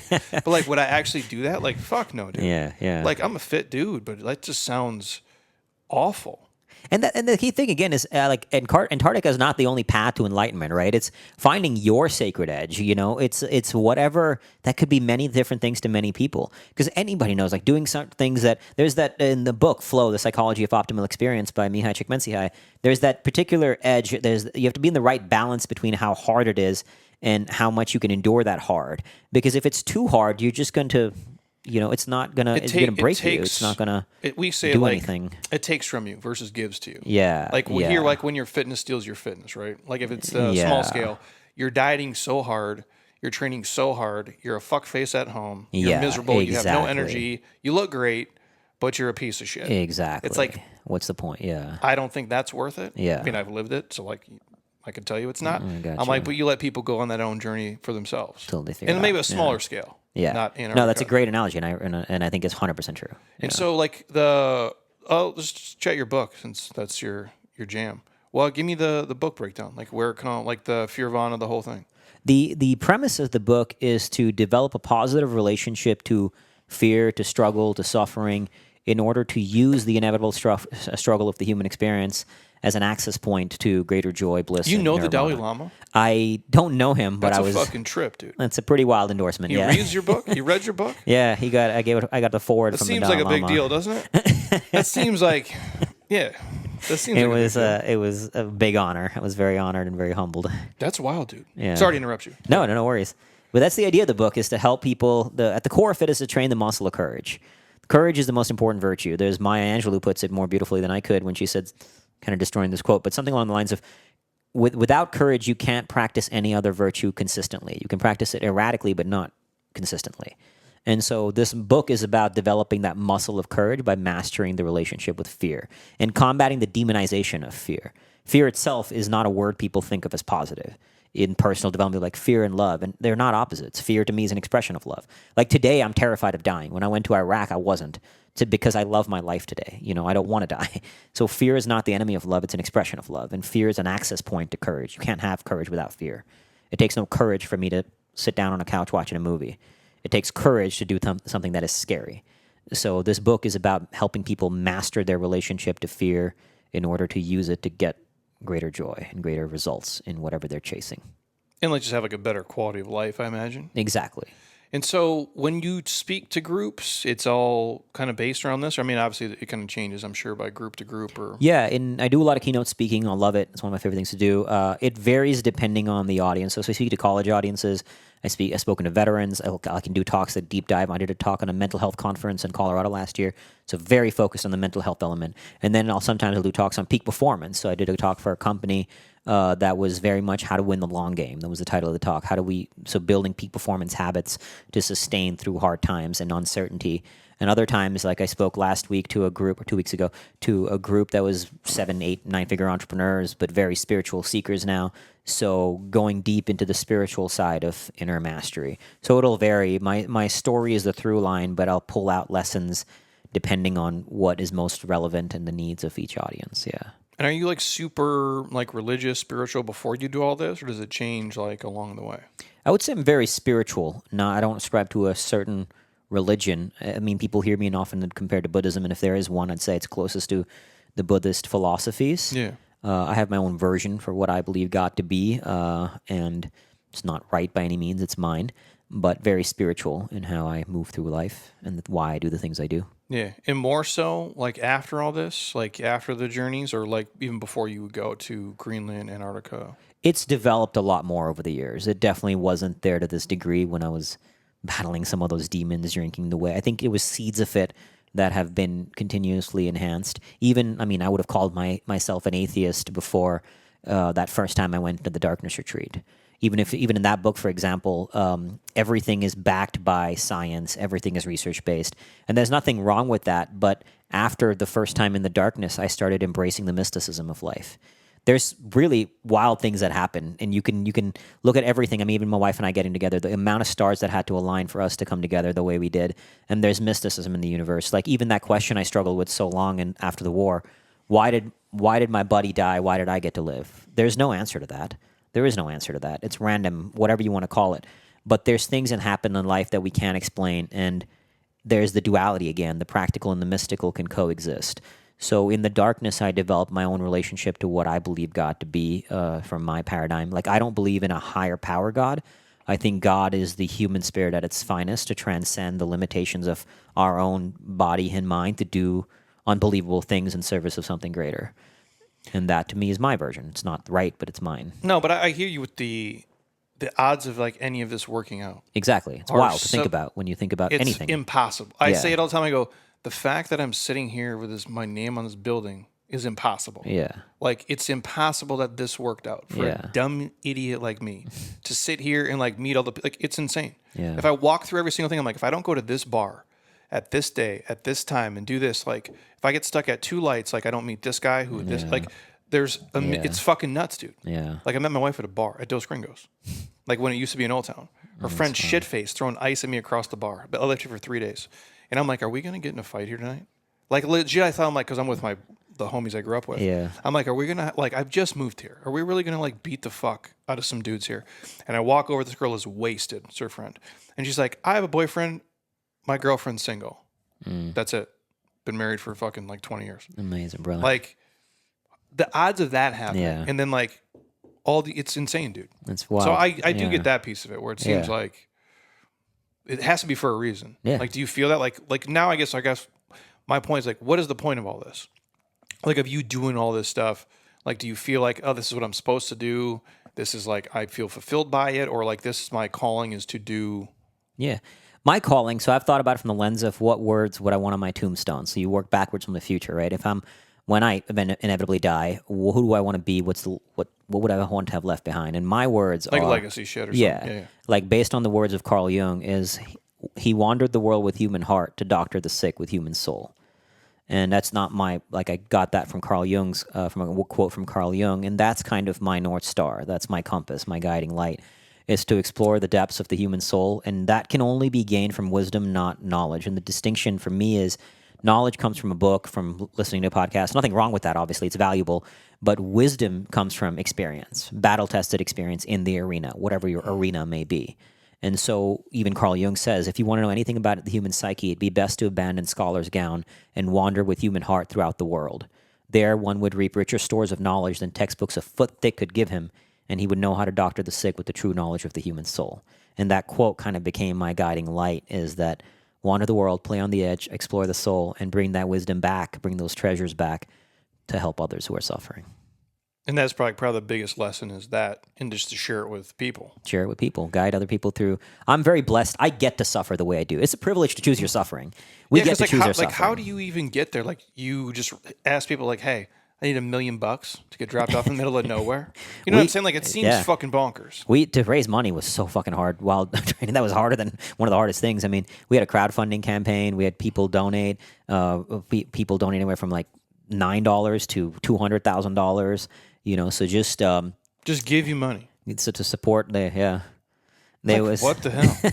And that's the hardest part about this is, unlike investing in a business, there's no ROI. No, like right. What are they? Like, what do you what wear? Are they like, getting? Yeah. You wear a Jeremy Scott Fitness T-shirt, like on day 26. You know what I mean?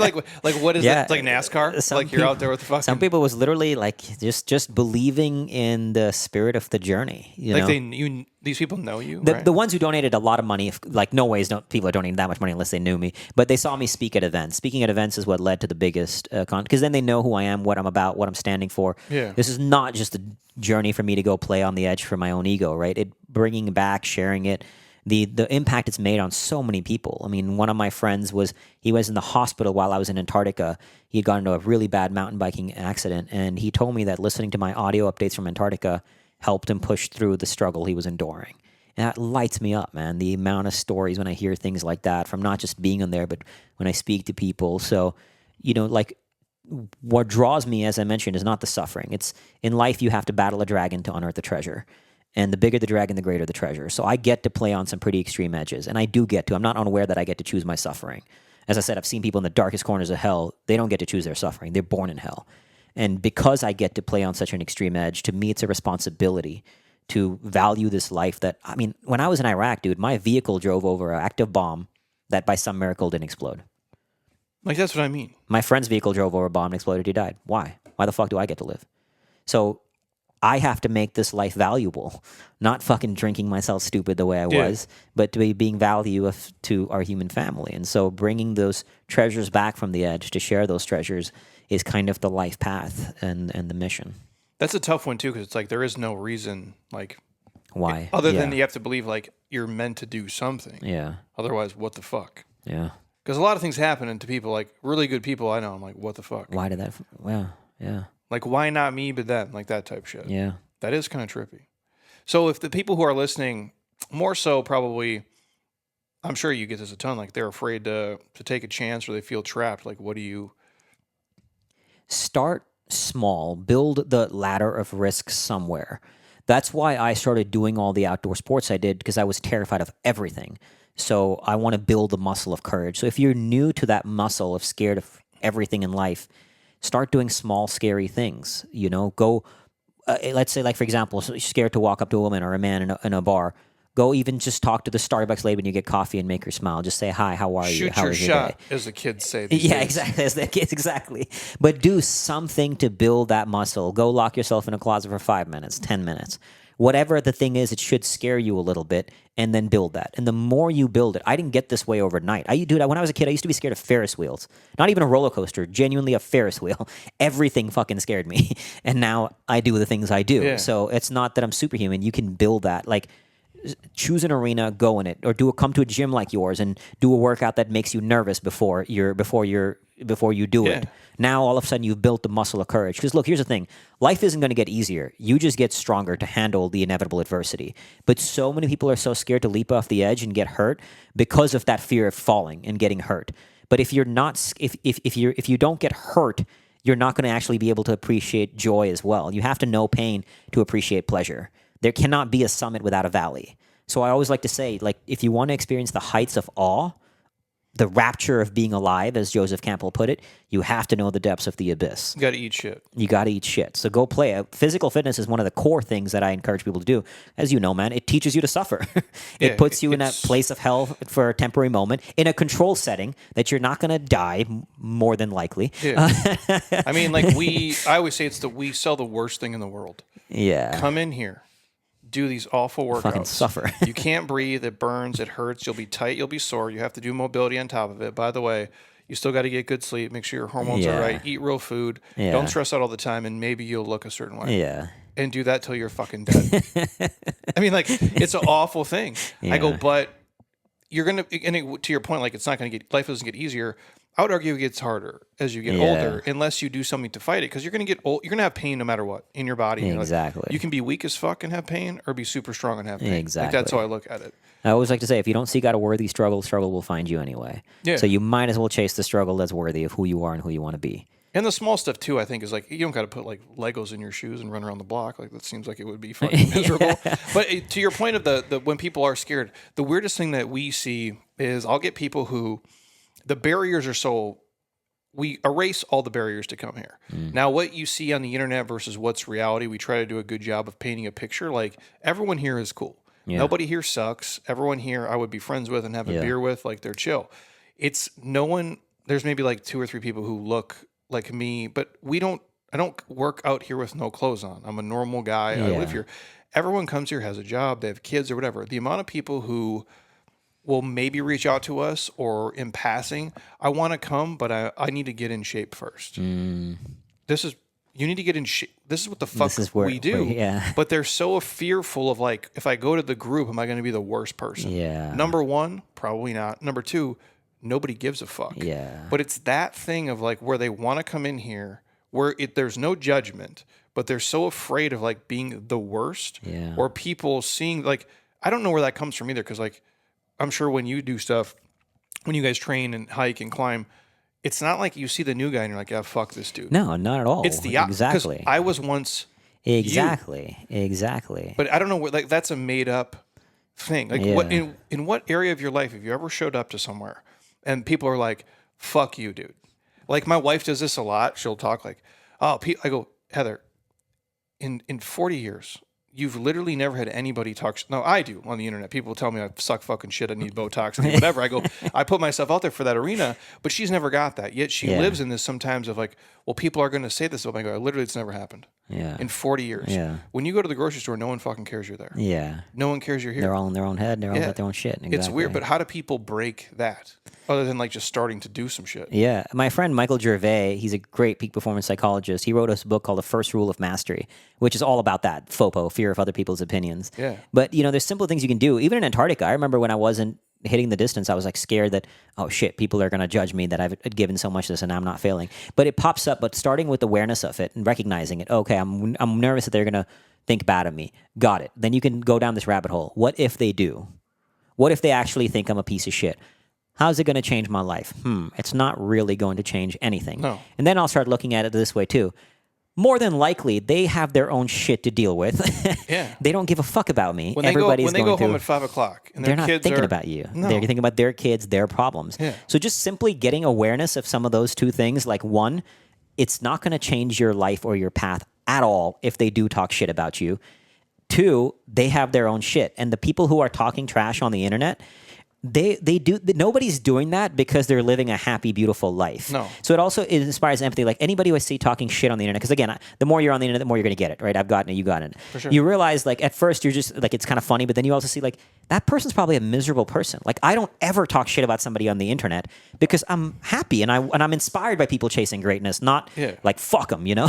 Like what am I going to go on yours and be like, oh, didn't make your journey? Yeah, pussy. exactly. Like, I'm going to talk shit. Like no. And the only people who would do that are the ones not actually chasing great. Anyone chasing greatness would be the kind of person who would be like, dude, mad respect that you fucking tried. Yeah. And then when you bring awareness to that fact that you're like, oh yeah, cool. And anyone who does think otherwise is probably not someone whose opinion I really give a fuck about anyway. No. So it just kind of just bringing that awareness. And look, I'm not saying it'll go away instantly. So somebody listening to this might still feel nervous about coming to the gym. It's okay. Like I said, the only way out is through. So you be a little scared, you come in, and then they start seeing, hey, you know what? This is an environment of people who don't judge. We're supporting each other to get better. Awesome. Maybe the second time you still feel a little nervous. And the third time you see, oh, got it. This is a great tribe. Then you fall in love. But that first time, no matter how much I say, it's like, look, you can read books on fucking swimming, but the only way you're going to learn is you got to get your ass in the pool. And it might be scary no matter how many books you've read on it. So the ultimate thing is like, that like you saying that could be, or somebody listening to this who let's say wants to come into your gym right now might be like, all right, shit, you know what? I'm still scared, but got it. Let me still go try and let's just see. And then when I test it, now suddenly, you know, that initial fear is gone. Now there'll be a new fear. Now they'll be like, all right, they're not going to judge me, but I know that next workout's going to suck. Yeah. But like I always like to say, like progress is not the elimination of problems. Progress is the creation of new problems. So waiting for your problems to go away, you could have $0 or $1 billion. I've been in a room with people with billionaires. They still have fucking problems. They're still human beings going through a human experience just like you and me. And so they all got problems. So don't wait for it to go away. Just up-level the problems. I got new problems than I have when I was drinking stupidly, right? But I still have problems. Yeah. That's okay, because on the other side of every problem is a new solution, a new awakening, a new realization. It's crazy, too, when you, just from that framework of like, a lot of that we call them Scottsdale problems or luxury problems. Like when your Porsche has a flat tire, it's still a flat tire. It sucks. I'm like, sucks it costs $800, but shouldn't have bought a fucking Porsche. You know, shit like that. I go, but when you look at it, all the stuff, like how awesome we all live today. Like we live like fucking kings, dude, compared to 100 years ago. Yeah. And yet, I don't think the happiness level is any higher. I would argue like it's probably even less. Yeah, there's research has shown that. Like when we grew up, you'd watch like 4 channels. You know, it's like TNT's playing Rocky all fucking day, which is awesome, by the way. I'm like, so you pretend like you're, Rocky 4, like fighting Drago. I go, but that was it. Like you didn't have 78 different channels. You didn't have the internet. I go, and now we have everything all the time at our fingertips. And it's almost like you go the opposite way. Like you become softer in a worse, and again, there's a lot of good things from it too. But I do see like kind of that degrading piece of it where that'll make life easier. People are softer. They don't want to try stuff. And then the other thing, not having like the beginner's mindset. Like I do think that's the coolest thing when I can go learn something new, whether it's like jiu-jitsu or like guitar lessons or piano, like shit that I suck at versus like only doing things like in business. I think it's important, like play to your strengths and hire people who things you suck at, be competent if you can. I go, but for everything else in life, I'm like, that's the fun part where I can go and I'm like, oh, I suck at this. At least I can get better. versus Yeah. like, let me just do something where I'm already good, and it's not. There's really no struggle there, and you don't learn anything. Yeah.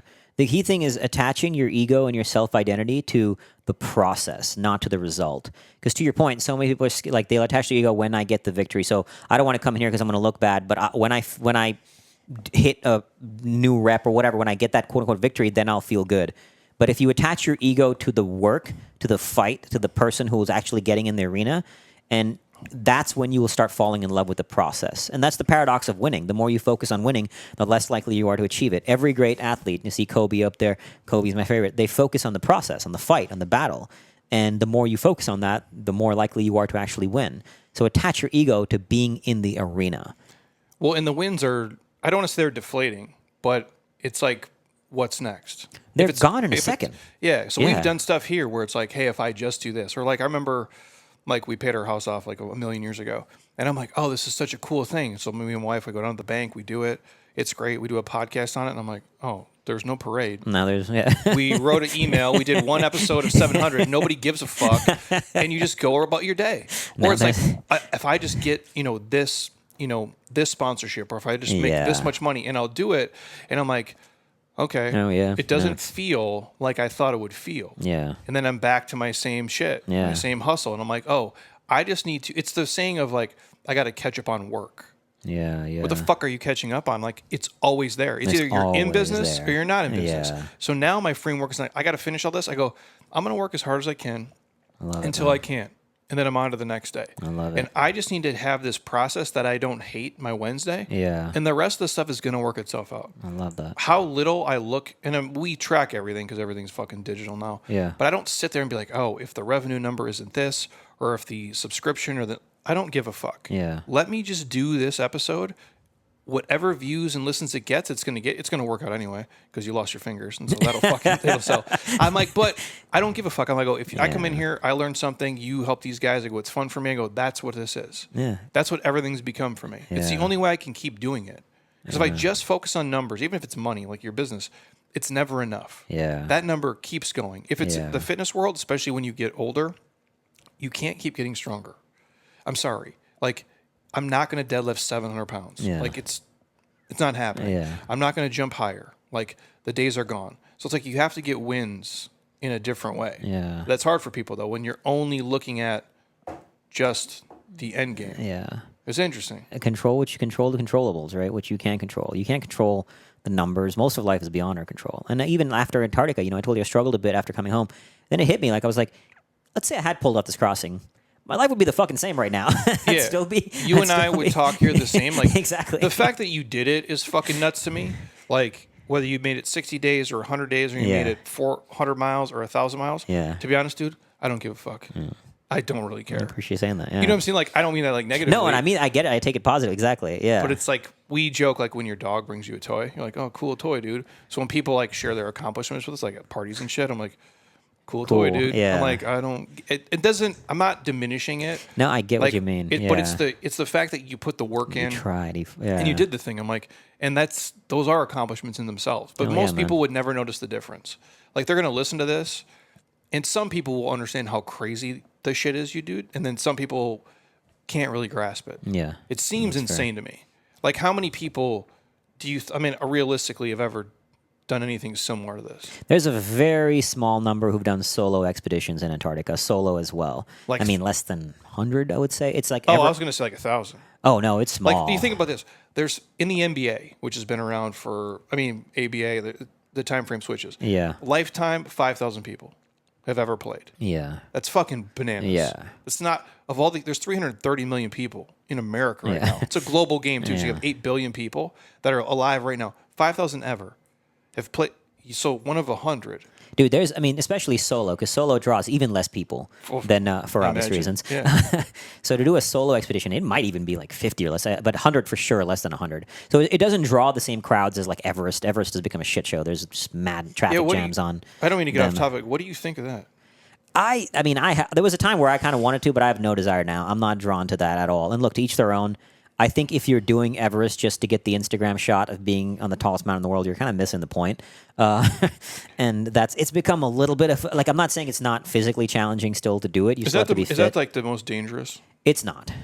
There's way more. And any mountain, you can do dangerous routes on it. So you can do a dangerous route on Everest because there's a million ways to go up a mountain, right? But the normal route on Everest these days, it's not saying it's not dangerous because still things can happen, but there's Sherpas setting up fixed lines. They carry more oxygen than they used to a few years ago. So you're being bottle-fed oxygen throughout. Now, like one of my friends, this German woman, Anya Blanca, she just climbed Everest with no O2 and was literally the most, alone on the mountain when she was on the summit. So that's a different beast. Like matters, like that's a high level. Yeah, you know? psychopath shit. Yeah, like that shit like draws me a little bit more than the standing in a traffic jam at Everest. But solo polar travel, because also it's not as there's no summit, and as I mentioned, it's much more monotonous. So that's why polar travel draws lot less crowds than mountain climbing, and it's literally, I would say, less than 100, almost certainly, and I wouldn't be surprised if that number is less than 50 of people who've done a solo expedition in Antarctica. It's a small number. Because it's just you. It's just you. Because like Everest, I mean, I'm not saying like people game it, but it's like when you do some of the stuff around here, people like have donkeys carry their shit. Yeah. Sherpas are carrying. Yeah, exactly. It seems kind of bullshit. Yeah. So that's like getting like we just had my tattoo guy on like a week ago. It's like getting the people who get anesthesia to get a tattoo. Yeah, so they go to sleep. You get a tattoo done. I'm like, I'm not judging anybody who does that, but like, what the fuck? You know what I'm saying? I get it. Like the pain is part of the process. Yeah. That's great. But the weird thing about Everest is too is like those people just die and they leave them up there. Yeah, there's bodies up there. That's fucking bonkers, dude. It's wild. It's become crazy. I mean, they now have to do trash cleanups on Everest because there's oxygen tanks, there's tents. It's become quite a madhouse. It's like an Instagram tourist thing. Exactly. Is it expensive to do? It is. I think it's on the lower end, I would say $60K, and depending on how many sort of bells and whistles you get, probably up to $100K. Oh, so it's real, yeah. It's not cheap, but it's become a lot less of the purity of mountaineering. When the OGs did it, like Reinhold Messner, I mean, they were doing it for the craft, for the fight, not for an Instagram shot. And that's, so, and again, to each their own, but I just invite somebody to look deeper as to your reasonings, and you see, and you'll find some answers within. So one, I think too, they just take kind of normal, I mean, they train obviously, but you're taking more normal people who probably shouldn't be. 100%. If you see the movie Everest, and this is not untrue, it's based on a true story, that movie, but they'll show people who start a movie learning how to use crampons on Everest. If you don't know how to use crampons, you have no fucking business being on the mountain. Like, what are you doing? Like, wouldn't that scare the fuck out of you, though?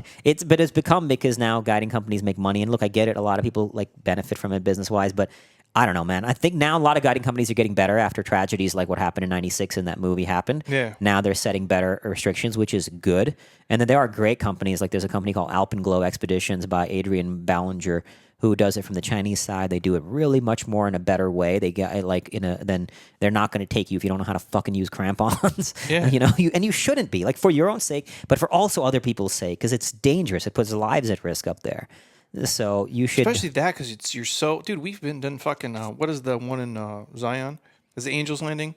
Has a little railing, goes up. Oh, okay. I think I know. Yeah, that one's like now you have to get a permit and stuff. We're like one of the last people to go without permits. Yeah. My point is, we're up there.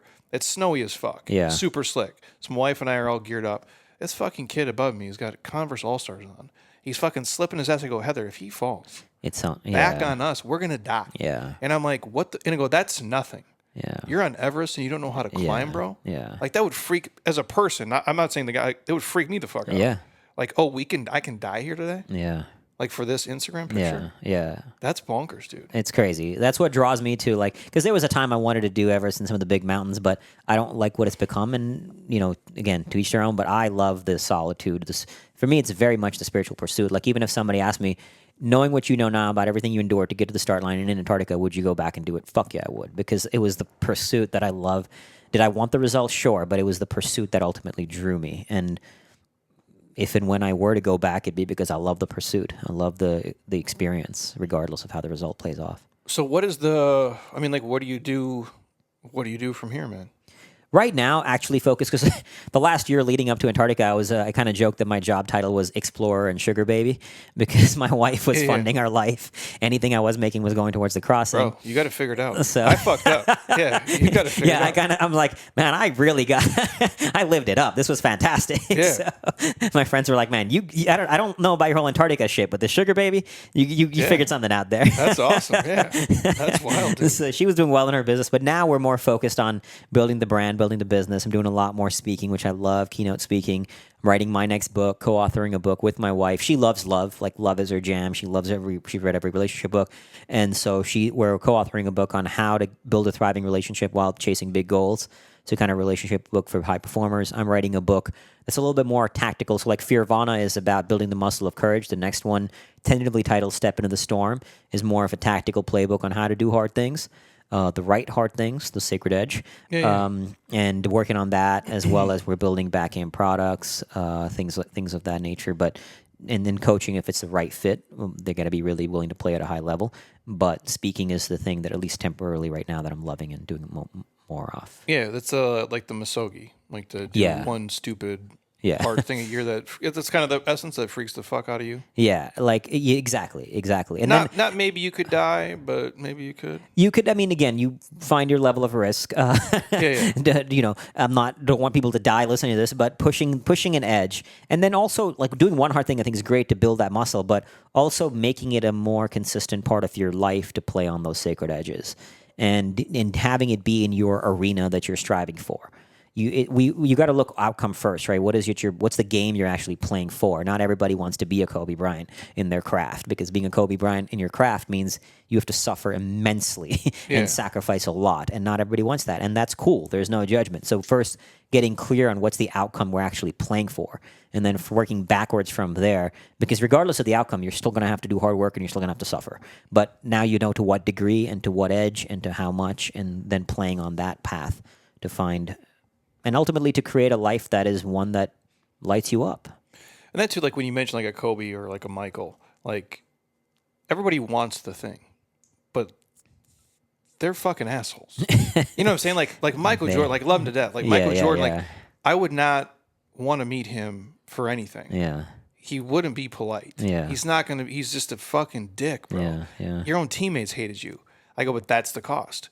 And so I guess when you look at stuff of like, oh, well, this person has this thing, I'm like, but I don't look at, again, just like you, we work with people here that are people that have jets, people that have hundreds of millions of dollars, people who can barely afford to be here. Yeah. All I look at is like, what is their life like? Exactly, man. I don't care about the things. Like that's, depending on what kind of stuff you like, that's fine.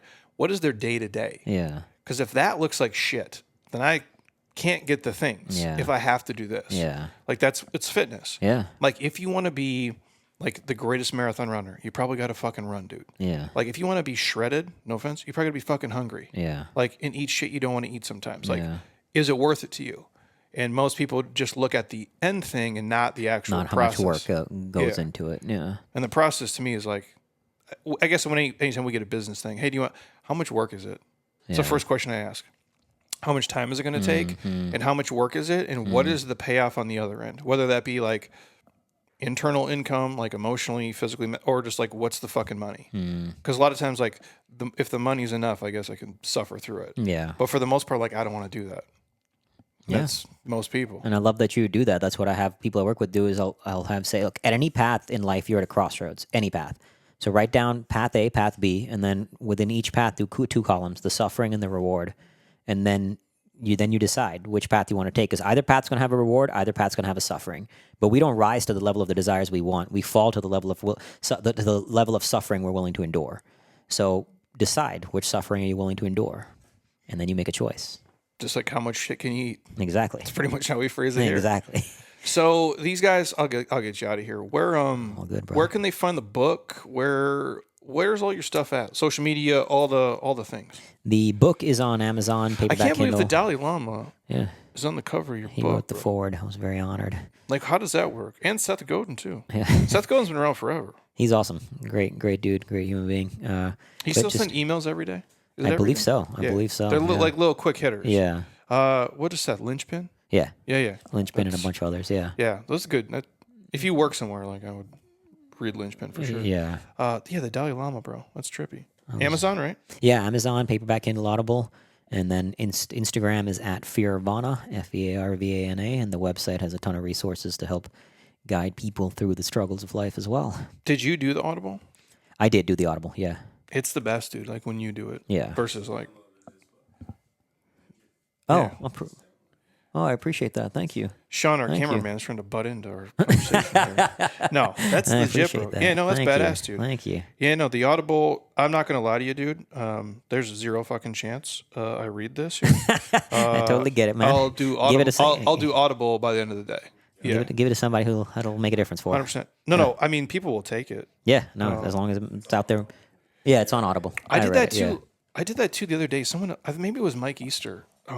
And I did the same thing. I'm like, yeah, dude, I'm just going to do Audible, bro. Yeah. It's faster. Yeah, and no, if it's I listen to if it's you talking, it's way, because again, the stories, even if you did it word for word, which is very hard to do, it's just better. Yeah. To me. I agree. But you have to do the hard copy. Yeah. For the old school people. And I read like a fucking third grader, so there's that too. This is legit. I'm going to put all the stuff in the show notes too, so you guys will see. I'll put the book link in there, straight to Amazon, the website. I'll do all the social handles. So yeah, dude.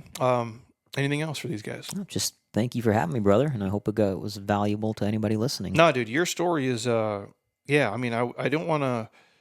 I mean, I would ask about your ex-wife cult shit too, but I don't want to take up the entire day. Like you just got a lot of wild shit. But no, we'll get you back on too. Thank you, when brother. you guys pop out the next thing. I But yeah, appreciate you. this is your framework's good, dude. It's like all just you had a wild story and you've done like wild shit that I would never. I don't want to do that, bro. Like, how many days alone is the max? The longest was 60 days in Antarctica. By yourself. Yeah. Totally, it's been 117 days, 100 in the polar regions and 17 in darkness. Yeah, I don't know what's worse though, the darkness or like being in Antarctica by yourself. Darkness is definitely different, but I'd say Antarctica, especially the last one, because the sled was just so fucking heavy. Yeah, and your just body's beats of shit. It was just so hard. And are you like just uncomfortable all the time? Not all. There were few moments of on my training expeditions. I had more moments of kind of that flow, that bliss, the oneness. But in Antarctica, because the sled was so heavy and it was just so hard, more often than not, I was on what I called the struggle bus, and so it was just unforgivingly hard. And so that was really like part of the potential draw to want to go back is to if the potential route that I have in mind would end at the South Pole, so the sled would be 150 pounds lighter in starting. So it would still be hard, but not so hard that I'm just like I don't get any of those more flow kind of beautiful connection moments. Yeah. Because Antarctica was just fucking unbelievably hard. No, because even walking, dude, like when it's cold as fuck, Yeah. and you're dragging, dude, you know how heavy 400 pounds, dude. 20 pounds. We push it here. Yeah. It sucks. We push. My it wife, when we 25 were yards. in Alaska training, she got on a 100-pound sled just to get a kind of feel for what I'm doing. After 10 minutes, and this was not even saying it as a joke, an honest to God reaction was, you have to be mentally ill to want to do this for 110 days. Yeah. And I was like, that's who you married. Yeah, because it's the most boring fucking shit Fucking ever. mind-numbingly boring. Yeah, and wake up every day sore and be like, and there's no one there. You're constantly sore. From day one, you're in pain. You're constantly alone. And no one's making you do it. Yeah. And what do you get if you do it? Nothing. I don't mean it like that. No, You know what I'm you're saying? right. Like, There's no cheering squad. There's no Yeah. in sports. There's no people cheering for you. You're just walk off alone, and you're. yeah, that's why I say like it's again like obviously like talent and timing, like whether it's football, they're unique individuals, right? I go, but for $300 million, and like everybody like basically kisses your ass all the time. Yeah, yeah. It's a little easier to work hard. Yeah. When you're fucking Yeah. in Antarctica by yourself and you're like, oh, I won today. I'm like, Cool. dude. Yeah. Exactly. That's fucking wild, dude. That's a trip. It's been great, dude. I appreciate it, man. Thank you, brother. Thank you. You Been guys, been a pleasure. yeah, give them a follow. Pick up the book, probably Audible if you're lazy like me. Either way is legit. If you guys are on Spotify, drop it a 5-star, leave a comment. Same thing on Apple Podcasts. What program am I doing? Our Metcon program starts tomorrow, you guys. Links in the show notes below. Any of the sponsor stuff, you guys hit it up. But give him a follow, pick up the book, and yeah, we'll bring you back on here sooner than later. I appreciate you. Appreciate Thank it, you, brother. dude. Sean, you good? Boom. As always, you guys, eat well, train hard. My shirt? Oh, my shirt. Voy con Dios. Yeah. Nobody comments on my shirts. I shouldn't say nobody. I wear the best fucking shirts in here for these podcasts. And the amount of people who don't, like, I wore an Uncle Buck shirt in here. Like, I've worn everything. Yeah, I wore a fucking Skin That Smoke Wagon from fucking Tombstone in here. No one said anything. I go, what is we talking about? People comment on the guests and shit. It's fucking pissing me off. Anyways, I love the shirt, man. Yeah, I thank you. I appreciate it. I'll get you out of here. Thank you guys as always. Until next time, eat well, train hard, be nice to people. And please, you guys, keep doing shit you love with people you enjoy because your life is too short not to. I'll talk to you soon. Peace.